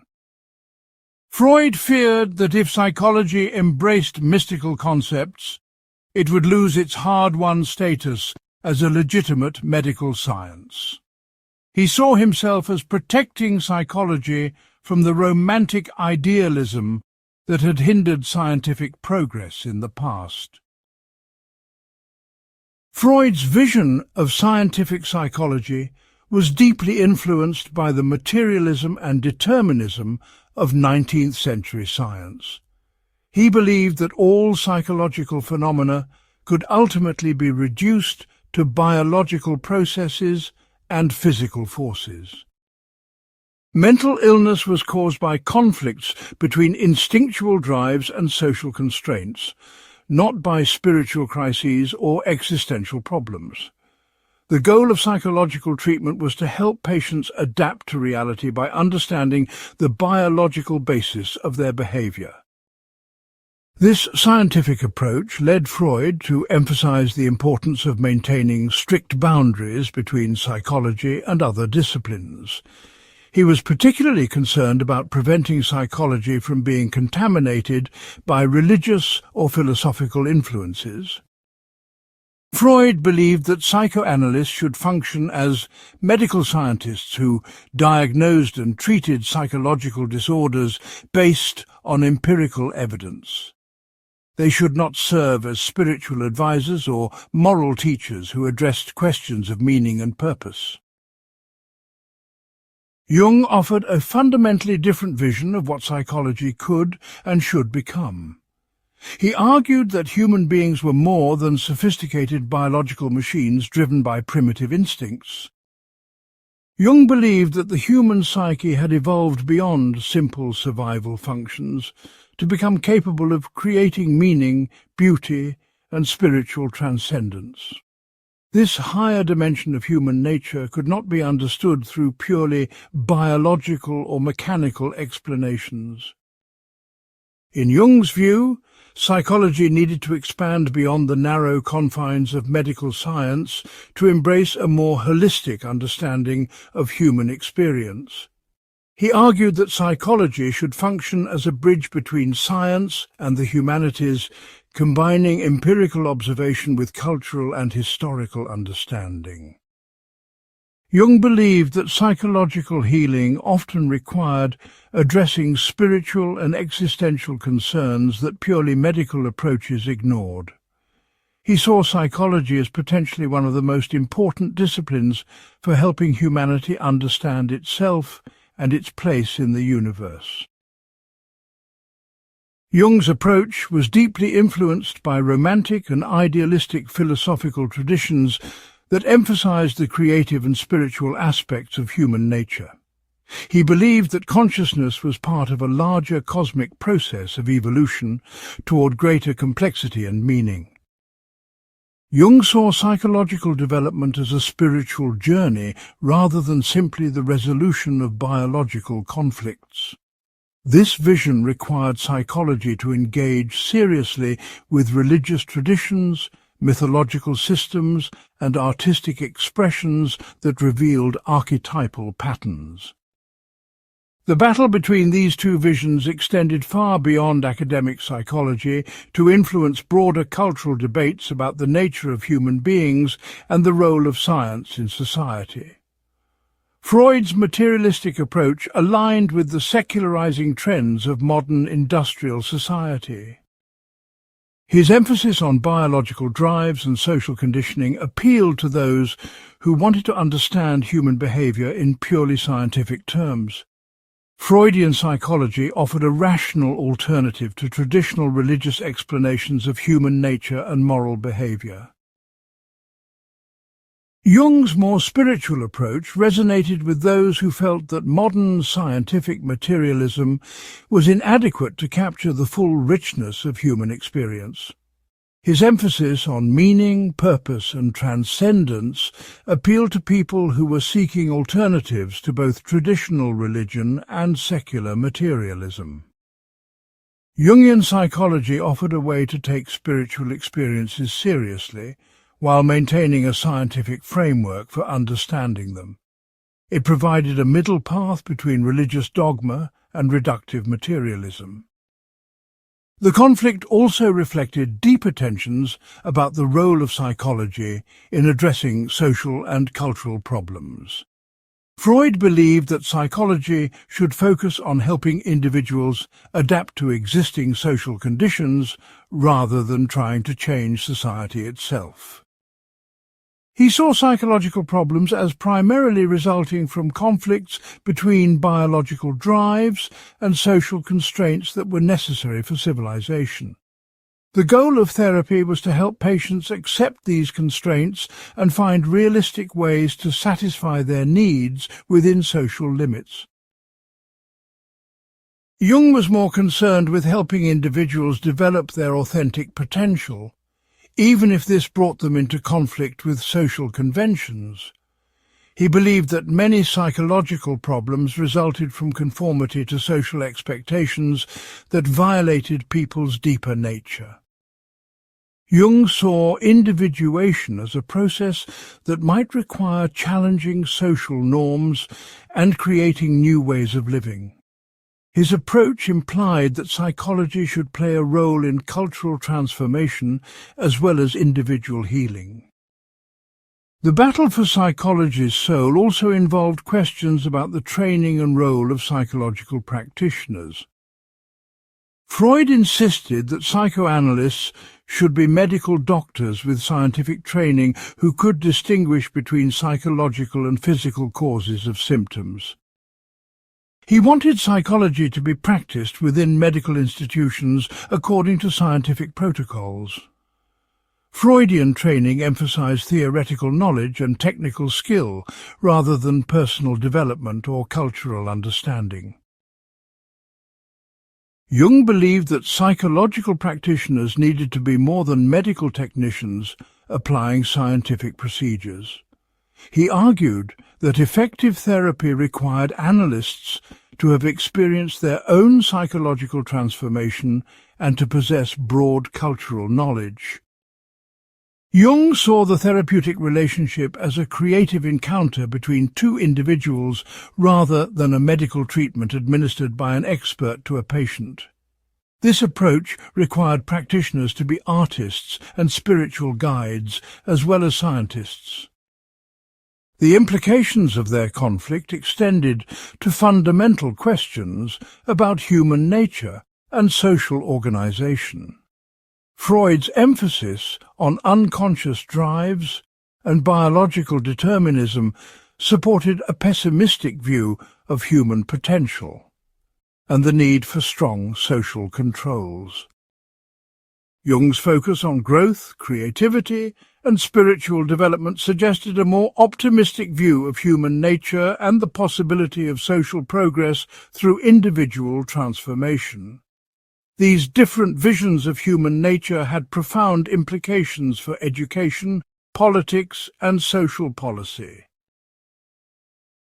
The battle for psychology's soul was ultimately a battle about competing worldviews and value systems. Freud represented the rationalist, materialist tradition that sought to understand the world through scientific analysis and empirical observation.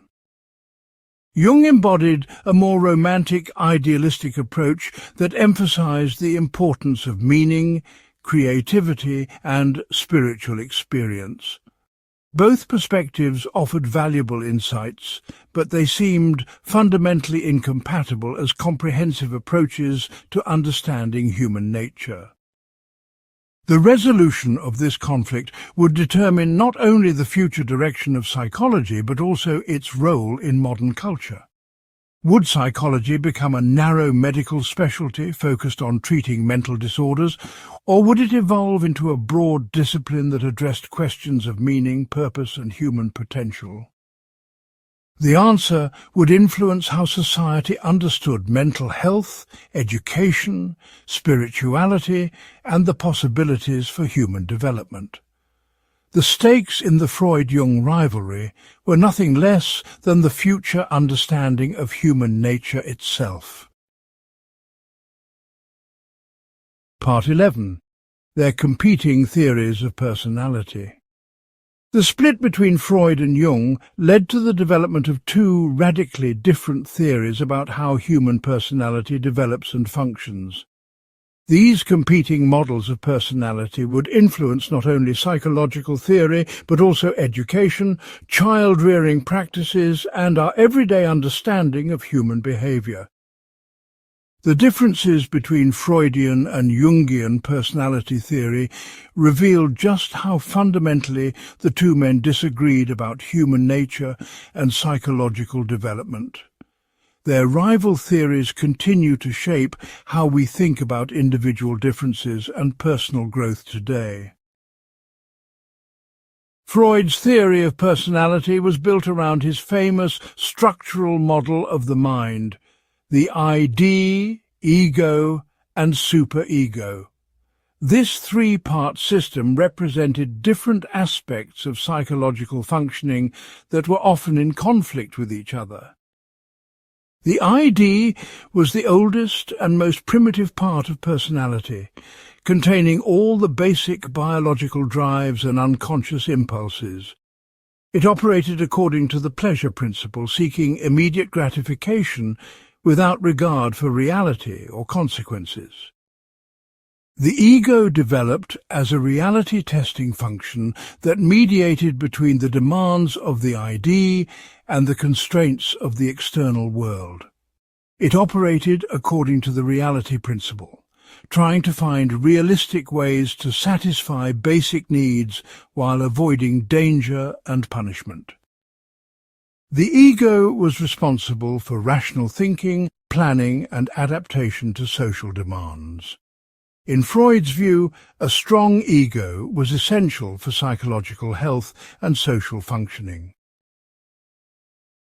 The superego represented internalized social values and moral standards that the individual had learned from parents and society.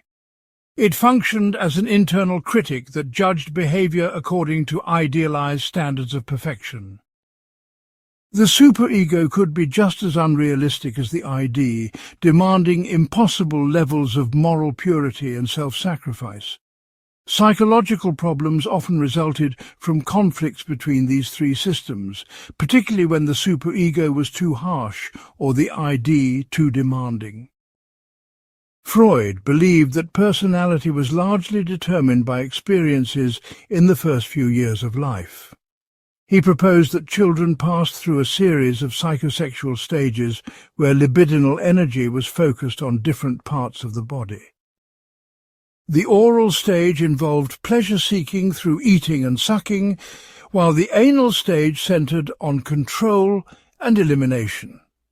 The phallic stage brought the famous Oedipus complex, where children developed unconscious sexual desires for the opposite sex parent. According to Freudian theory, personality problems in adulthood could usually be traced back to fixations or traumas during these early developmental stages. Someone who experienced difficulties during the oral stage might develop problems with dependency or addiction in later life. Anal stage problems could lead to obsessive-compulsive tendencies or difficulties with authority. Unresolved Oedipal conflicts might result in sexual dysfunction or problems with intimate relationships. Freud's approach to personality was fundamentally deterministic and pessimistic. He believed that the basic structure of personality was established by age 5 and remained relatively fixed throughout life. While psychoanalysis could help people understand their unconscious conflicts and develop better coping strategies, it could not fundamentally change personality structure. Freud saw human beings as driven by primitive impulses that civilization could control but never eliminate.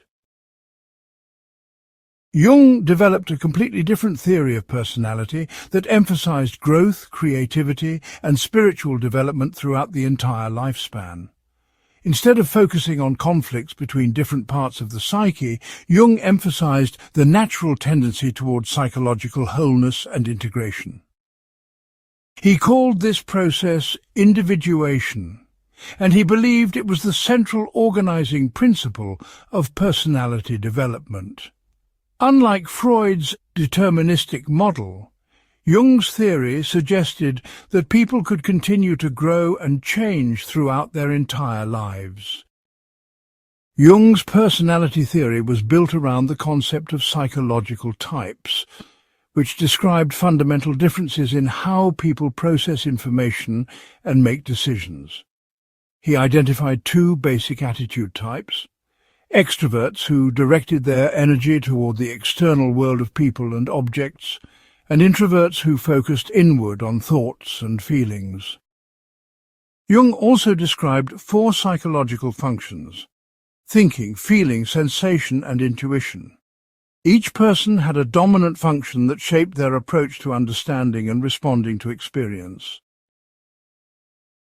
This typological system suggested that there was no single healthy personality type, but rather different paths to psychological development depending on individual temperament. An introverted thinking type would achieve wholeness through different experiences than an extroverted feeling type. Jung's approach emphasized the importance of accepting and developing one's natural temperament rather than trying to conform to external standards. This represented a much more optimistic and individualistic view of personality development than Freud's standardized developmental stages. Jung also introduced the concept of the shadow, which represented the rejected or undeveloped aspects of personality. Unlike Freud's focus on repressed sexual and aggressive impulses, Jung's shadow included all the qualities that people disowned or failed to develop. The shadow might contain negative qualities like anger or selfishness, but it also held positive potentials like creativity or assertiveness that had been suppressed. Psychological health required integrating shadow material rather than simply controlling it. Another crucial element of Jungian personality theory was the concept of the anima and animus, which represented the contra-sexual aspects of personality. Jung believed that every man contained an inner feminine aspect called the anima, while every woman contained an inner masculine aspect called the animus. These contrasexual elements served as bridges to the unconscious and sources of creativity and inspiration. Healthy personality development required individuals to develop a conscious relationship with their contra-sexual side rather than projecting it onto romantic partners. Jung's theory also emphasized the role of the self, which represented the unified and integrated personality that emerged through the individuation process.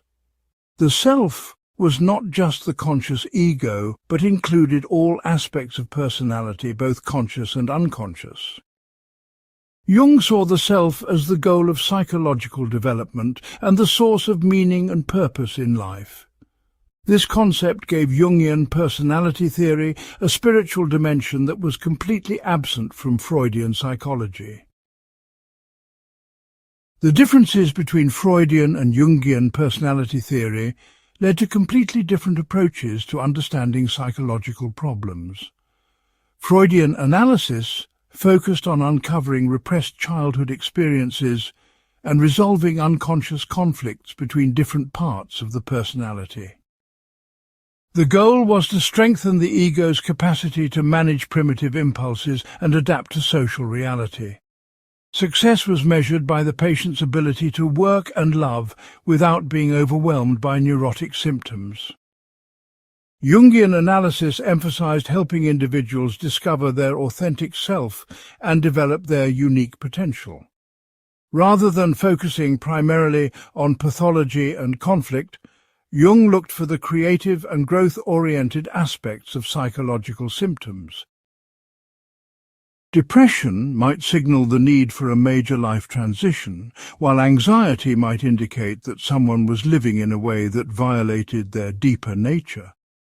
The goal was not just symptom relief, but personality transformation and spiritual development. These different personality theories also had important implications for understanding gender and relationships. Freud's emphasis on the Oedipus complex and castration anxiety led to theories about women's psychological development that many critics found demeaning and inaccurate. He saw women as essentially incomplete men who suffered from penis envy and had weaker superegos. Freudian theory suggested that healthy women should accept their passive, nurturing role and find fulfillment through relationships with men and children.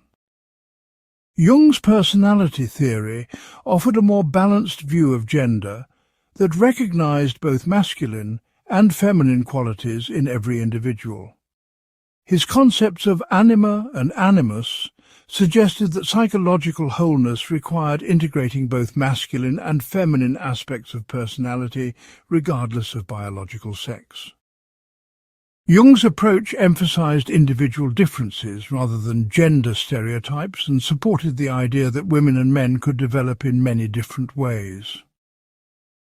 This more flexible approach to gender would later influence feminist psychology and our understanding of sexual identity. The rivalry between Freudian and Jungian personality theory continues to influence psychology today. Modern personality research has developed sophisticated methods for measuring individual differences and understanding how personality develops over time.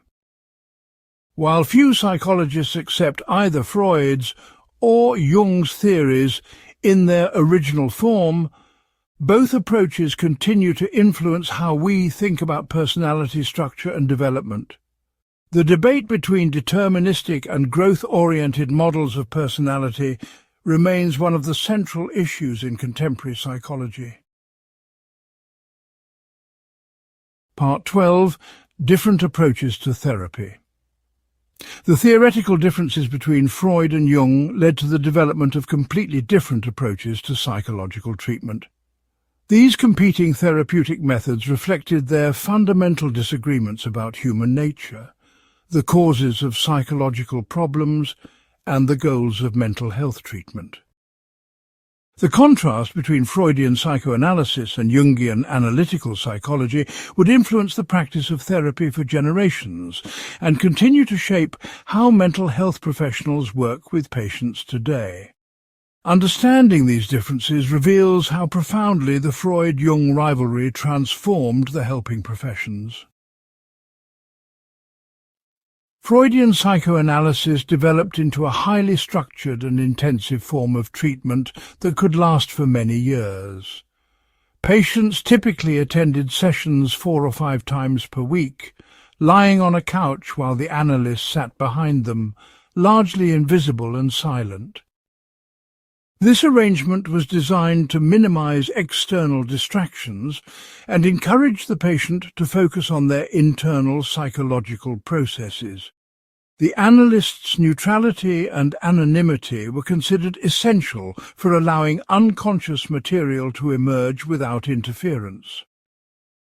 The central technique of Freudian analysis was free association, where patients were instructed to say whatever came to mind without censoring or organizing their thoughts. Freud believed that this technique would eventually lead to the emergence of repressed memories and unconscious conflicts.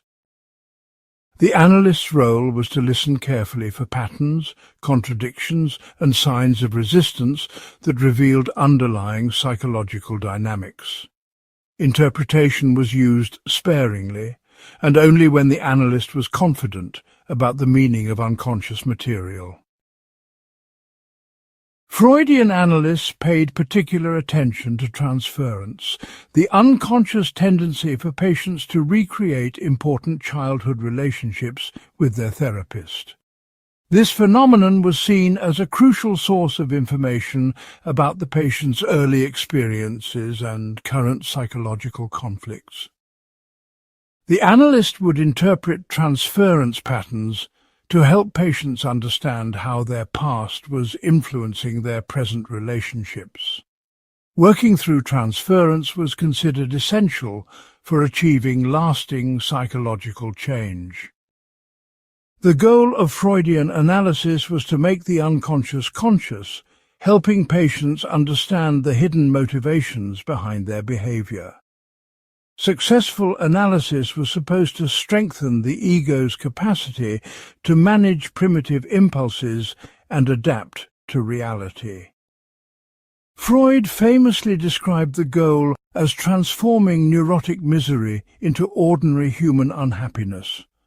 This realistic but somewhat pessimistic goal reflected Freud's belief that psychological problems stemmed from fundamental conflicts between human nature and civilization.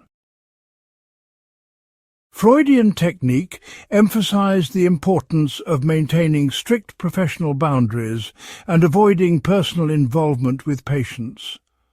Analysts were trained to reveal nothing about themselves and to respond to patients' questions with further questions about their motivations for asking. This approach was designed to prevent the analyst's personal issues from interfering with the patient's psychological exploration. It also maintained the analyst's authority as an expert who could provide objective interpretations of unconscious material. Jung developed a very different approach to therapy that emphasized the creative and growth-oriented aspects of psychological healing.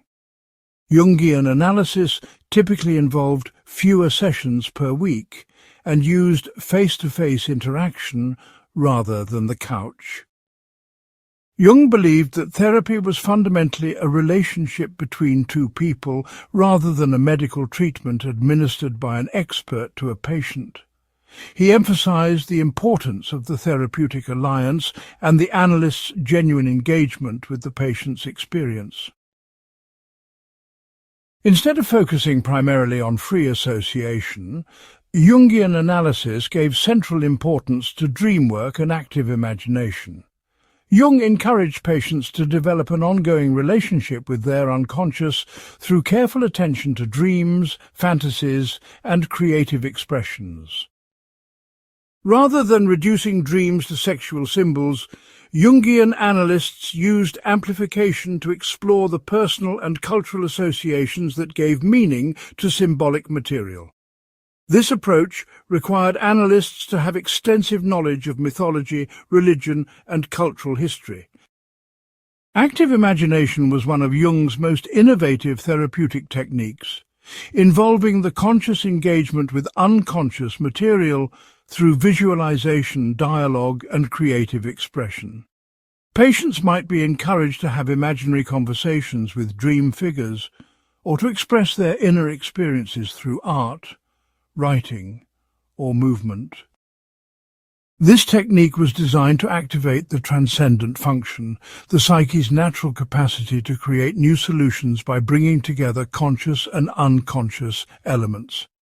Active imagination helped patients develop a creative relationship with their unconscious, rather than simply analyzing it intellectually. Jungian analysis placed much greater emphasis on the second half of life and the developmental challenges of middle age and beyond. While Freudian analysis focused primarily on resolving childhood conflicts, Jung was more interested in helping people discover their authentic life purpose and develop their spiritual potential. Many of Jung's patients were successful adults who felt empty and directionless despite having achieved conventional goals. Jungian therapy addressed questions of meaning and purpose that Freudian analysis tended to avoid or explain away. The concept of individuation was central to Jungian therapeutic goals. Rather than simply adapting to social expectations, Jung encouraged patients to discover and express their unique individual nature. This process often involved challenging conventional values and creating new ways of living that honored the person's authentic self. Individuation was seen as a lifelong process that continued long after formal therapy ended. Jung was also much more willing to acknowledge the spiritual dimensions of psychological healing. He saw religious symbols and experiences as potentially meaningful expressions of archetypal patterns rather than simply symptoms of neurosis. Jungian analysts were trained to work with patients' spiritual concerns and to recognize the healing potential of religious and mystical experiences. This approach made Jungian therapy particularly attractive to people who felt that conventional medical approaches ignored their deeper existential needs. The role of the analyst was conceived very differently in the two approaches. Freudian analysts were trained to maintain objectivity and emotional neutrality, functioning as blank screens onto which patients could project their unconscious material. They were expected to keep their personal reactions and experiences separate from their therapeutic work. The analyst's authority derived from their training and expertise in psychoanalytic theory and technique. Jungian analysts were expected to be more personally engaged and authentic in their therapeutic relationships. Jung believed that analysts needed to have experienced their own individuation process in order to guide others effectively. He emphasized the importance of the analyst's ongoing psychological development and willingness to be changed by their work with patients. Jungian training placed equal emphasis on personal analysis and theoretical education. The two approaches also differed significantly in their understanding of therapeutic change. Freudian analysis emphasized insight and understanding as the primary mechanisms of healing. Patients were supposed to improve by gaining conscious awareness of their unconscious conflicts and understanding how their past experiences had shaped their current difficulties. Change was expected to occur gradually through the repeated working through of transference patterns and resistance. Jungian analysis placed greater emphasis on the creative and transformative aspects of psychological healing. Jung believed that the psyche had a natural tendency toward wholeness and integration that could be activated through the therapeutic process. Change occurred not just through understanding but through the creative synthesis of conscious and unconscious elements. This process often involved periods of confusion and disorientation as old patterns dissolved and new ones emerged. The different therapeutic approaches also reflected broader cultural and philosophical differences. Freudian analysis embodied the values of scientific rationalism and medical professionalism that dominated early 20th century psychiatry. It appealed to people who wanted psychological help within a clearly medical framework. Jungian analysis attracted those who were seeking a more holistic and spiritually oriented approach to personal development. Both approaches continued to evolve after the deaths of their founders, but they maintained their fundamental differences in philosophy and technique. Modern psychoanalysis has become more flexible and interactive while retaining its focus on unconscious conflict and transference analysis. Contemporary Jungian analysis continues to emphasize individuation, dream work, and the integration of spiritual dimensions of experience. The choice between these approaches often depends on the patient's personality, cultural background, and therapeutic goals. The rivalry between Freudian and Jungian therapy also opened the door for many other therapeutic approaches that combined elements from both traditions or developed entirely new methods. The diversity of contemporary psychotherapy can be traced back to the original split between these two giants of psychology. Their conflict demonstrated that there was no single correct way to practice therapy and that different approaches might be effective for different people and problems. The Freud-Jung rivalry ultimately enriched the field of psychotherapy by preventing any single approach from achieving complete dominance. Part 13. Legacy and lasting impact. The rivalry between Freud and Jung created intellectual and institutional legacies that continue to shape psychology, psychotherapy, and human culture more than a century after their famous split. Their conflict established patterns of theoretical development, professional training, and clinical practice that influence how mental health professionals work today. Beyond psychology, their competing visions of human nature have influenced literature, art, education, religion, and popular culture in ways that neither man could have anticipated. Understanding their lasting impact reveals how profoundly this intellectual rivalry transformed our understanding of ourselves and our place in the world. Freud's legacy in psychology is enormous and multifaceted, extending far beyond the specific theories he developed. He established psychology's focus on unconscious processes, demonstrating that much of human behavior is determined by factors outside conscious awareness. This insight revolutionized not only psychology but also literature, anthropology, sociology, and political science. The idea that people are not always conscious of their true motivations became a fundamental assumption of modern intellectual life. Freudian concepts like repression, defense mechanisms, transference, and the Oedipus complex became part of everyday language and popular culture. People routinely talk about Freudian slips, defense mechanisms, and being in denial without necessarily understanding the theoretical context of these concepts.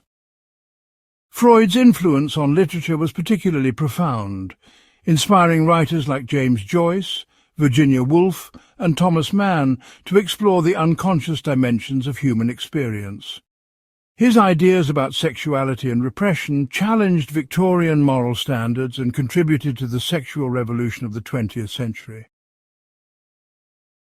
In clinical practice, Freud established many of the fundamental principles of modern psychotherapy.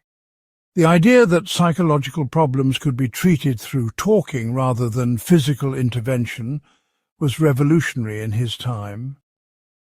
Freud's emphasis on the therapeutic relationship, the importance of professional boundaries, and the need for extensive training became standard features of all forms of psychotherapy. Even therapists who reject Freudian theories still use methods and concepts that he pioneered. Freud also established psychology's institutional foundation by creating training institutes, professional organizations, and publications that served as models for later developments.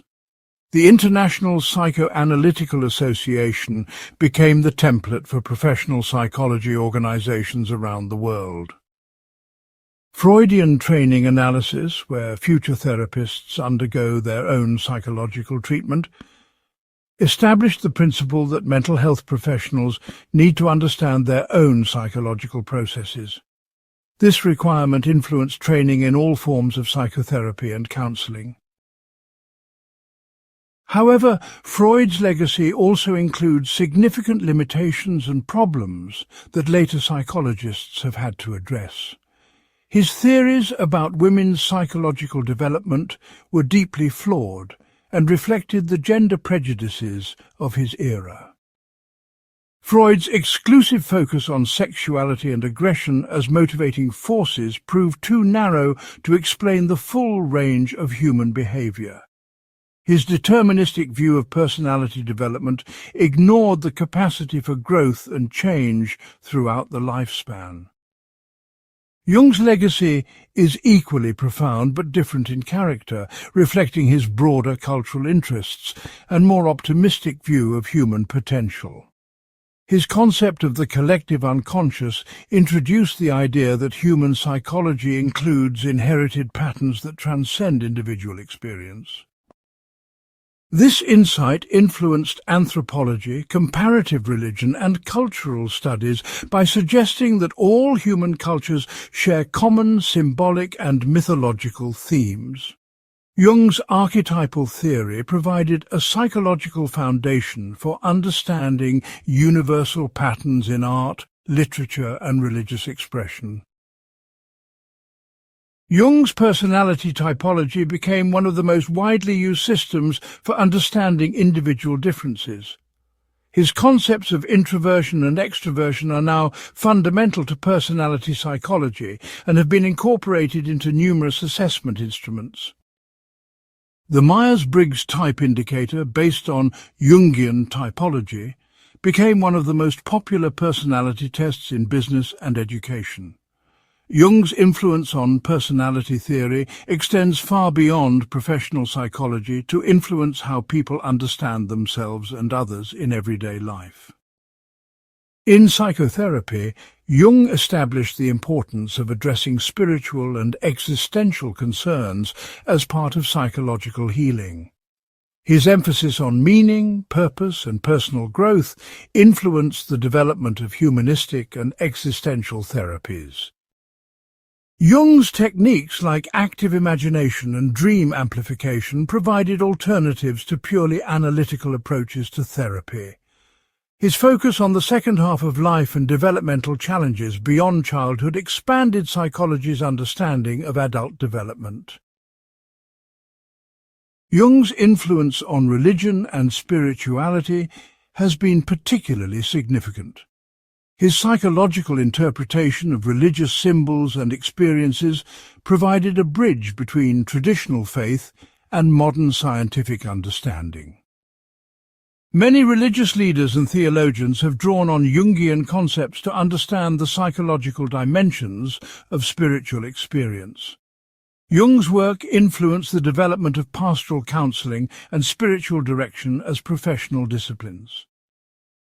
The rivalry between Freud and Jung also established important precedents for how psychology deals with theoretical disagreements and professional conflicts.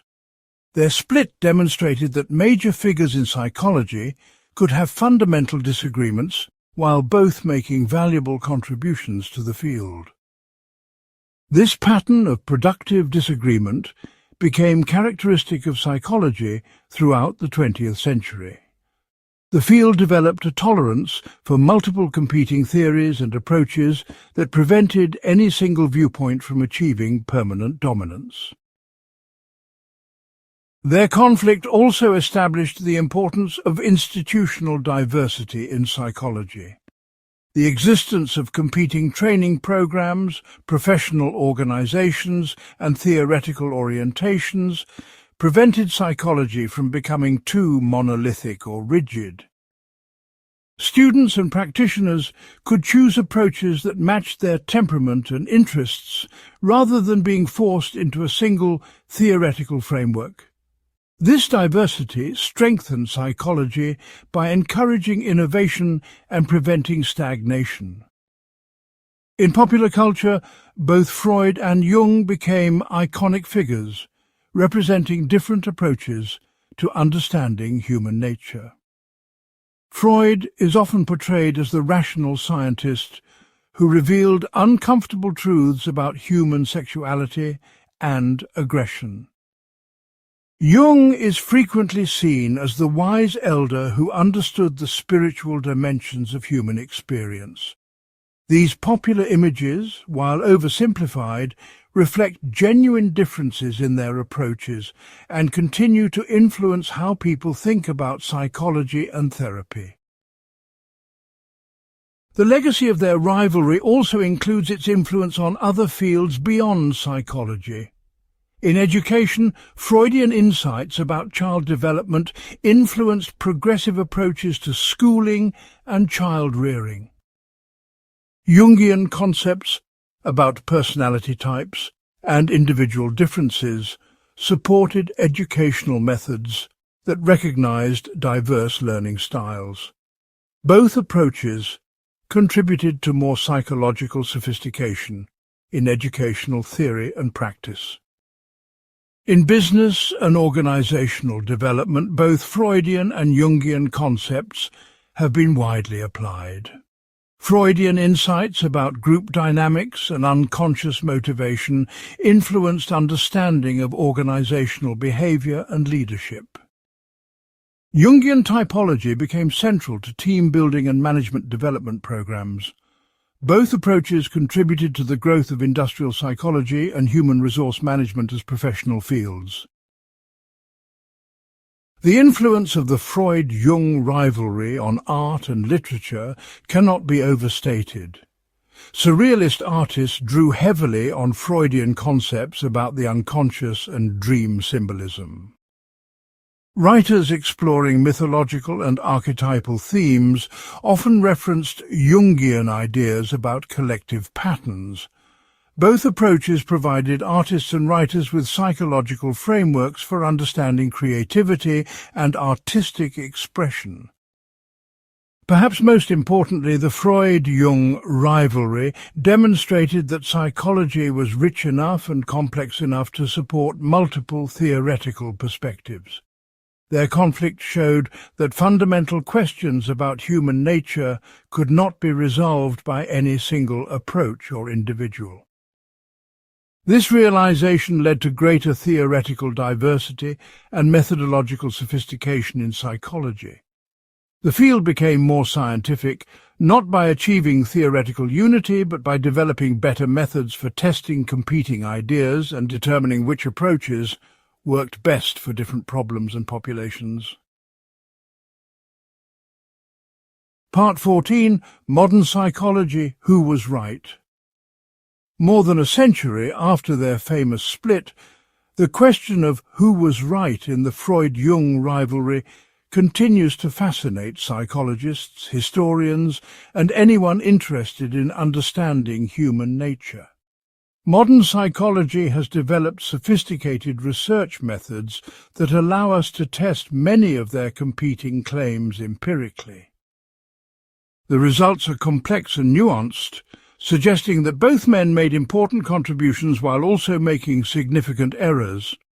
Understanding what modern research tells us about their rivalry provides insights into both the history of psychology and the current state of scientific knowledge about the human mind.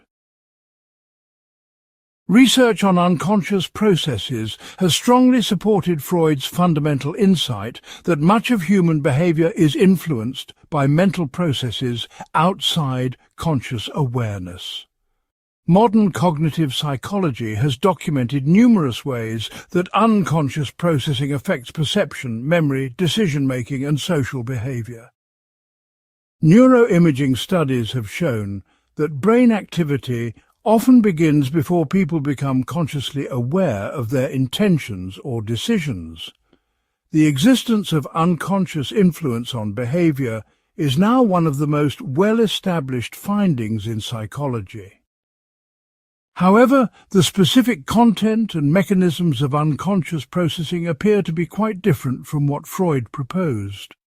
Modern research suggests that unconscious mental activity is primarily cognitive rather than motivational, involving automatic information processing rather than repressed desires.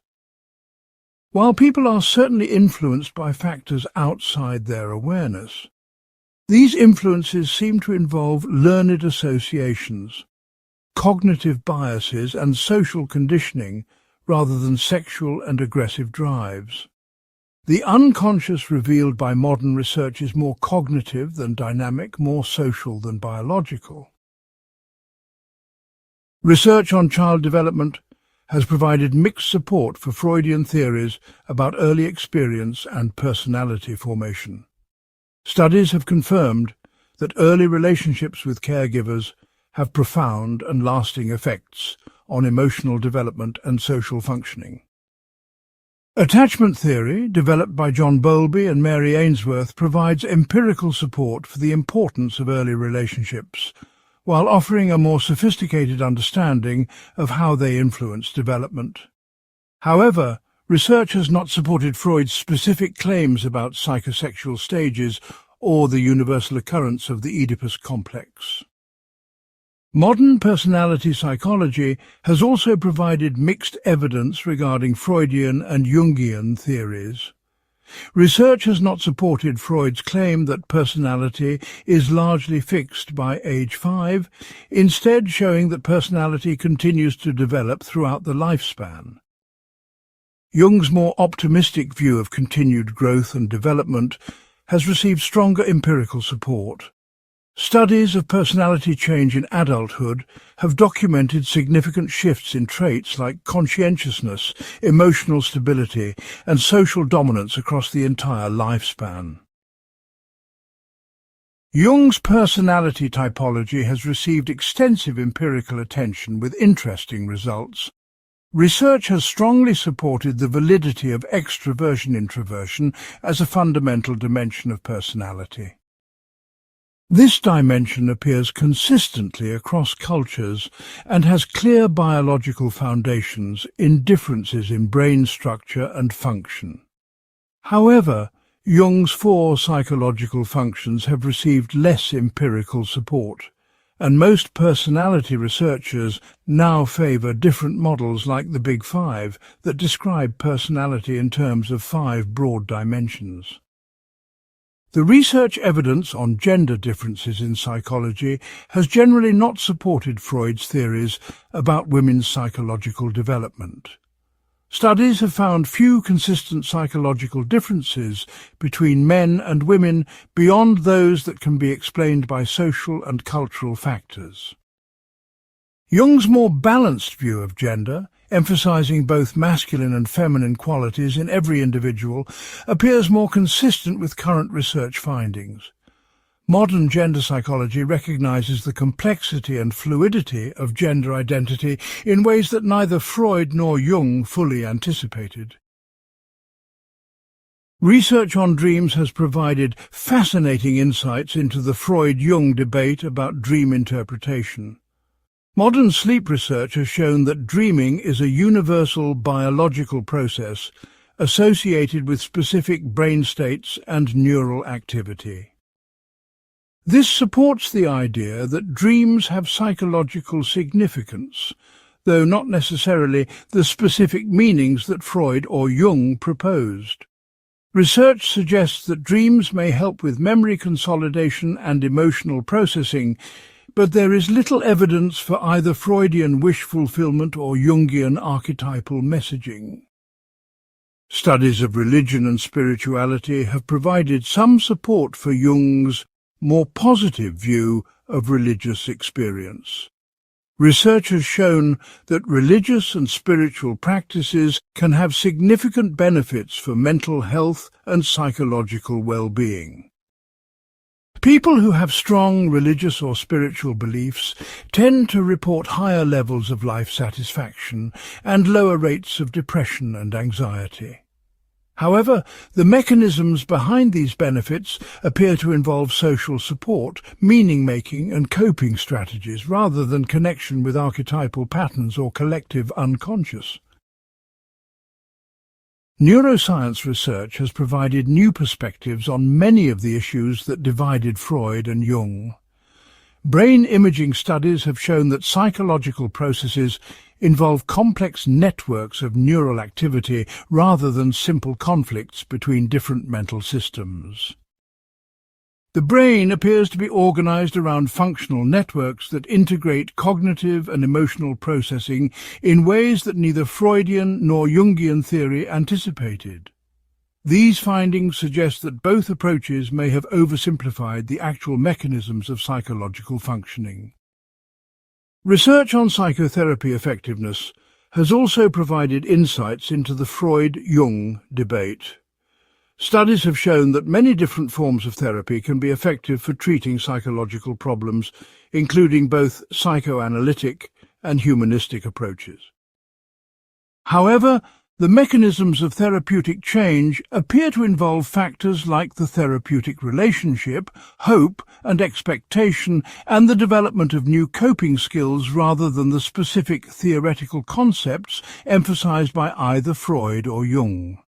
Common factors that are present in many different therapies seem to be more important than the particular theoretical orientation of the therapist. Modern research on mental illness has moved away from both Freudian and Jungian approaches toward biological and cognitive models. Psychiatric disorders are now understood primarily in terms of brain dysfunction, genetic vulnerability and environmental stress rather than unconscious conflicts or spiritual crises.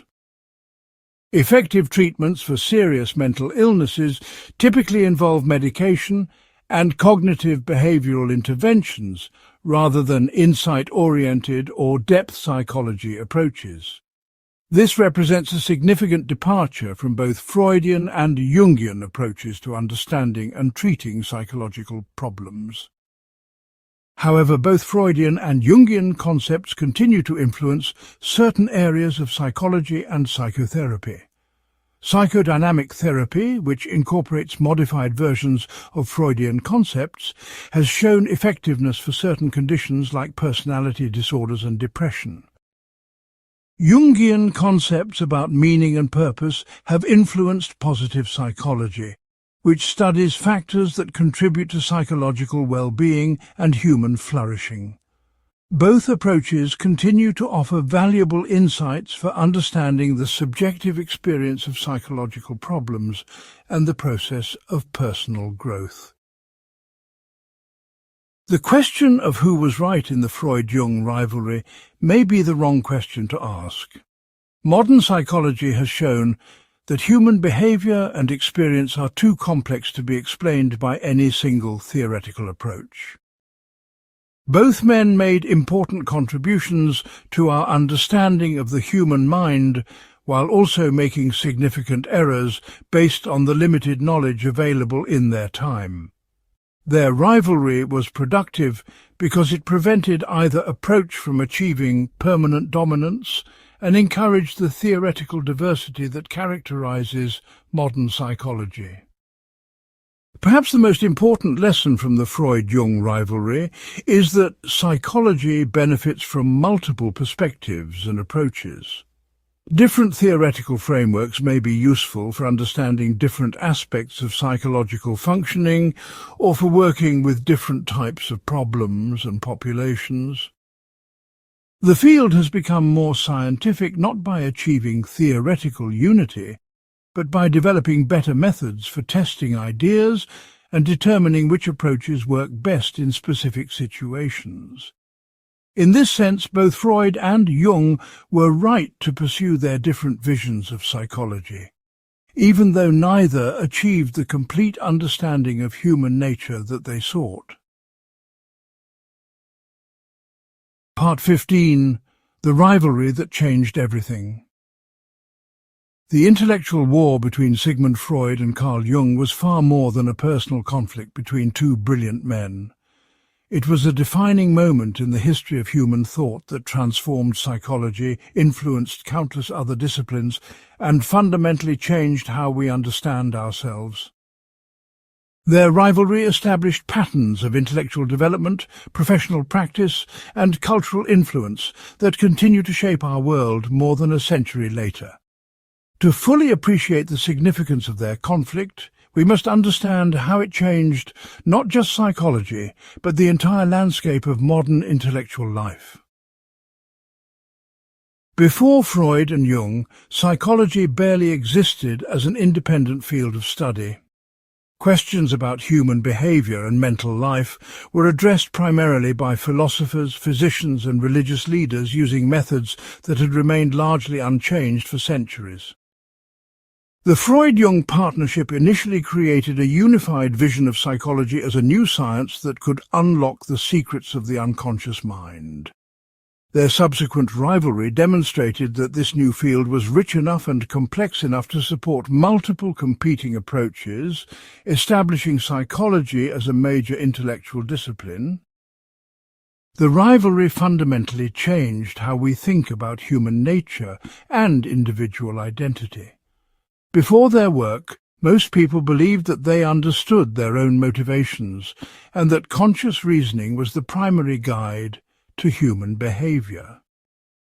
Freud and Jung both demonstrated that unconscious processes play crucial roles in shaping thoughts, feelings, and actions. While they disagreed about the content and meaning of unconscious material, their shared emphasis on hidden psychological forces revolutionized human self-understanding. Their conflict also established the modern understanding of psychological development as a complex, lifelong process. Traditional views had emphasized either fixed character traits or simple moral education as the primary factors in personality formation. Freud introduced the revolutionary idea that early childhood experiences have profound and lasting effects on adult personality. Jung expanded this by arguing that psychological development continues throughout the entire lifespan and involves spiritual as well as emotional growth. The Freud-Jung rivalry created the foundation for modern psychotherapy and counseling. Before their work, psychological problems were typically treated through physical interventions, moral exhortation, or religious conversion. Freud and Jung both demonstrated that talking therapy could help people understand and resolve psychological difficulties.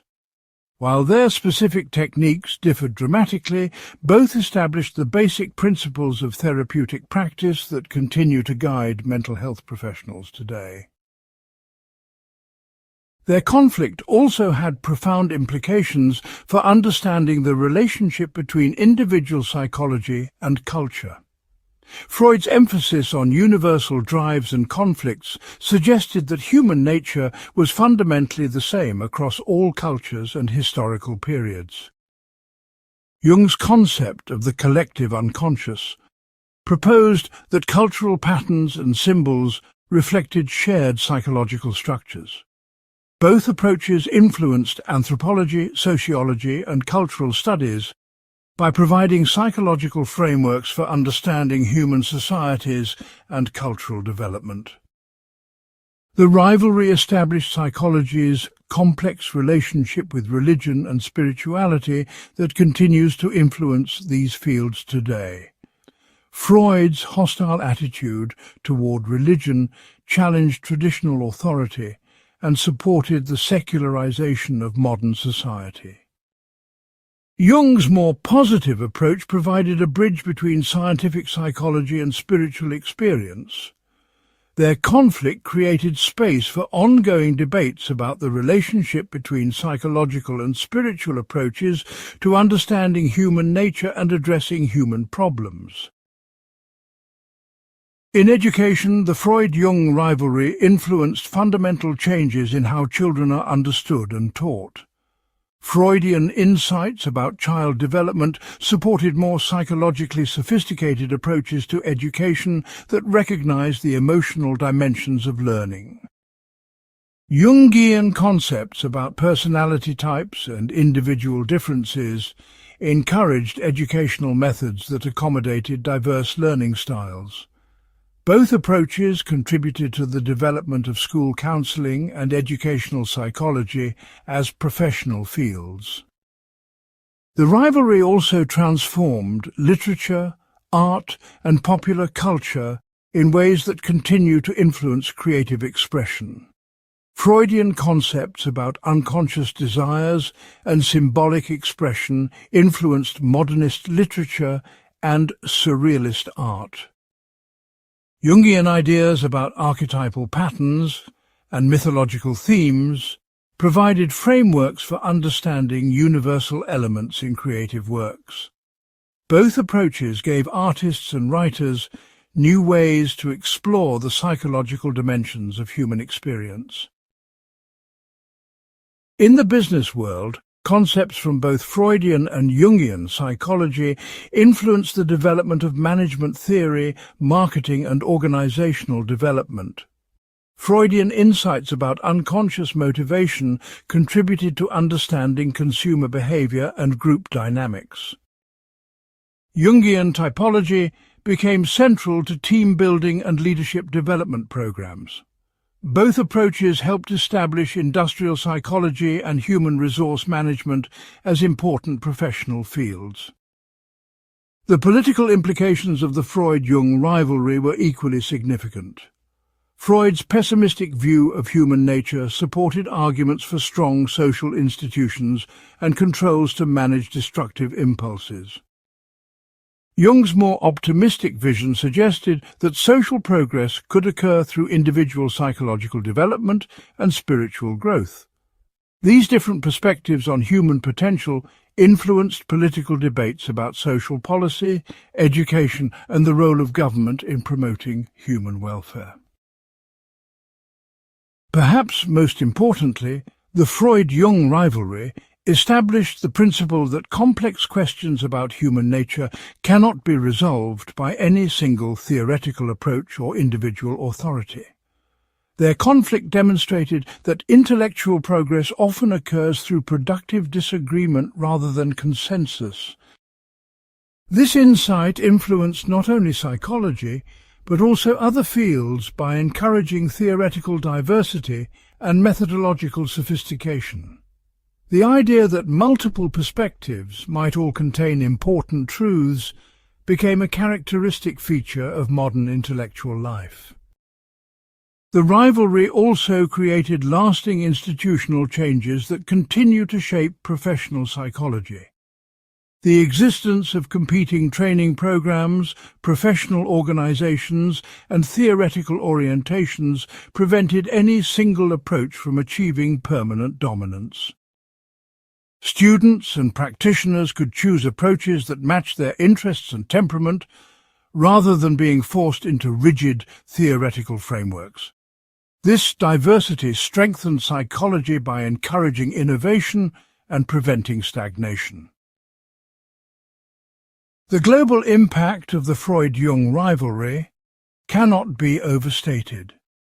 Their ideas spread rapidly around the world and were adapted to different cultural contexts and social conditions.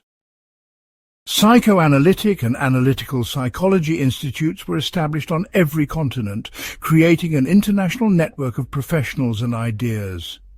Both approaches influenced indigenous healing traditions and contributed to cross-cultural understanding of psychological processes. The rivalry also established important precedents for how scientific disagreements should be conducted. While their personal conflict was often bitter and destructive, the intellectual competition between their ideas proved enormously productive. Their example showed that scientific progress often requires passionate advocates who are willing to defend competing visions even at great personal cost. The Freud-Jung rivalry became a model for how theoretical debates can advance knowledge while also demonstrating the human costs of intellectual warfare. Looking back more than a century later, it is clear that the Freud-Jung rivalry was one of the most consequential intellectual conflicts in human history. Their disagreement created modern psychology, transformed our understanding of human nature, and influenced virtually every aspect of contemporary culture.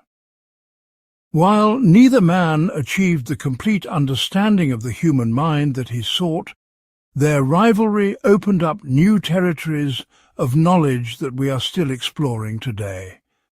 The questions they fought over continue to challenge us, and their competing visions of human potential remain relevant to ongoing debates about psychology, spirituality, and the possibilities for human development.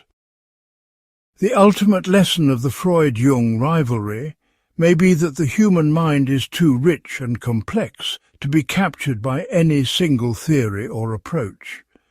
Their conflict showed us that psychological truth is multifaceted and that different perspectives may all contribute important insights.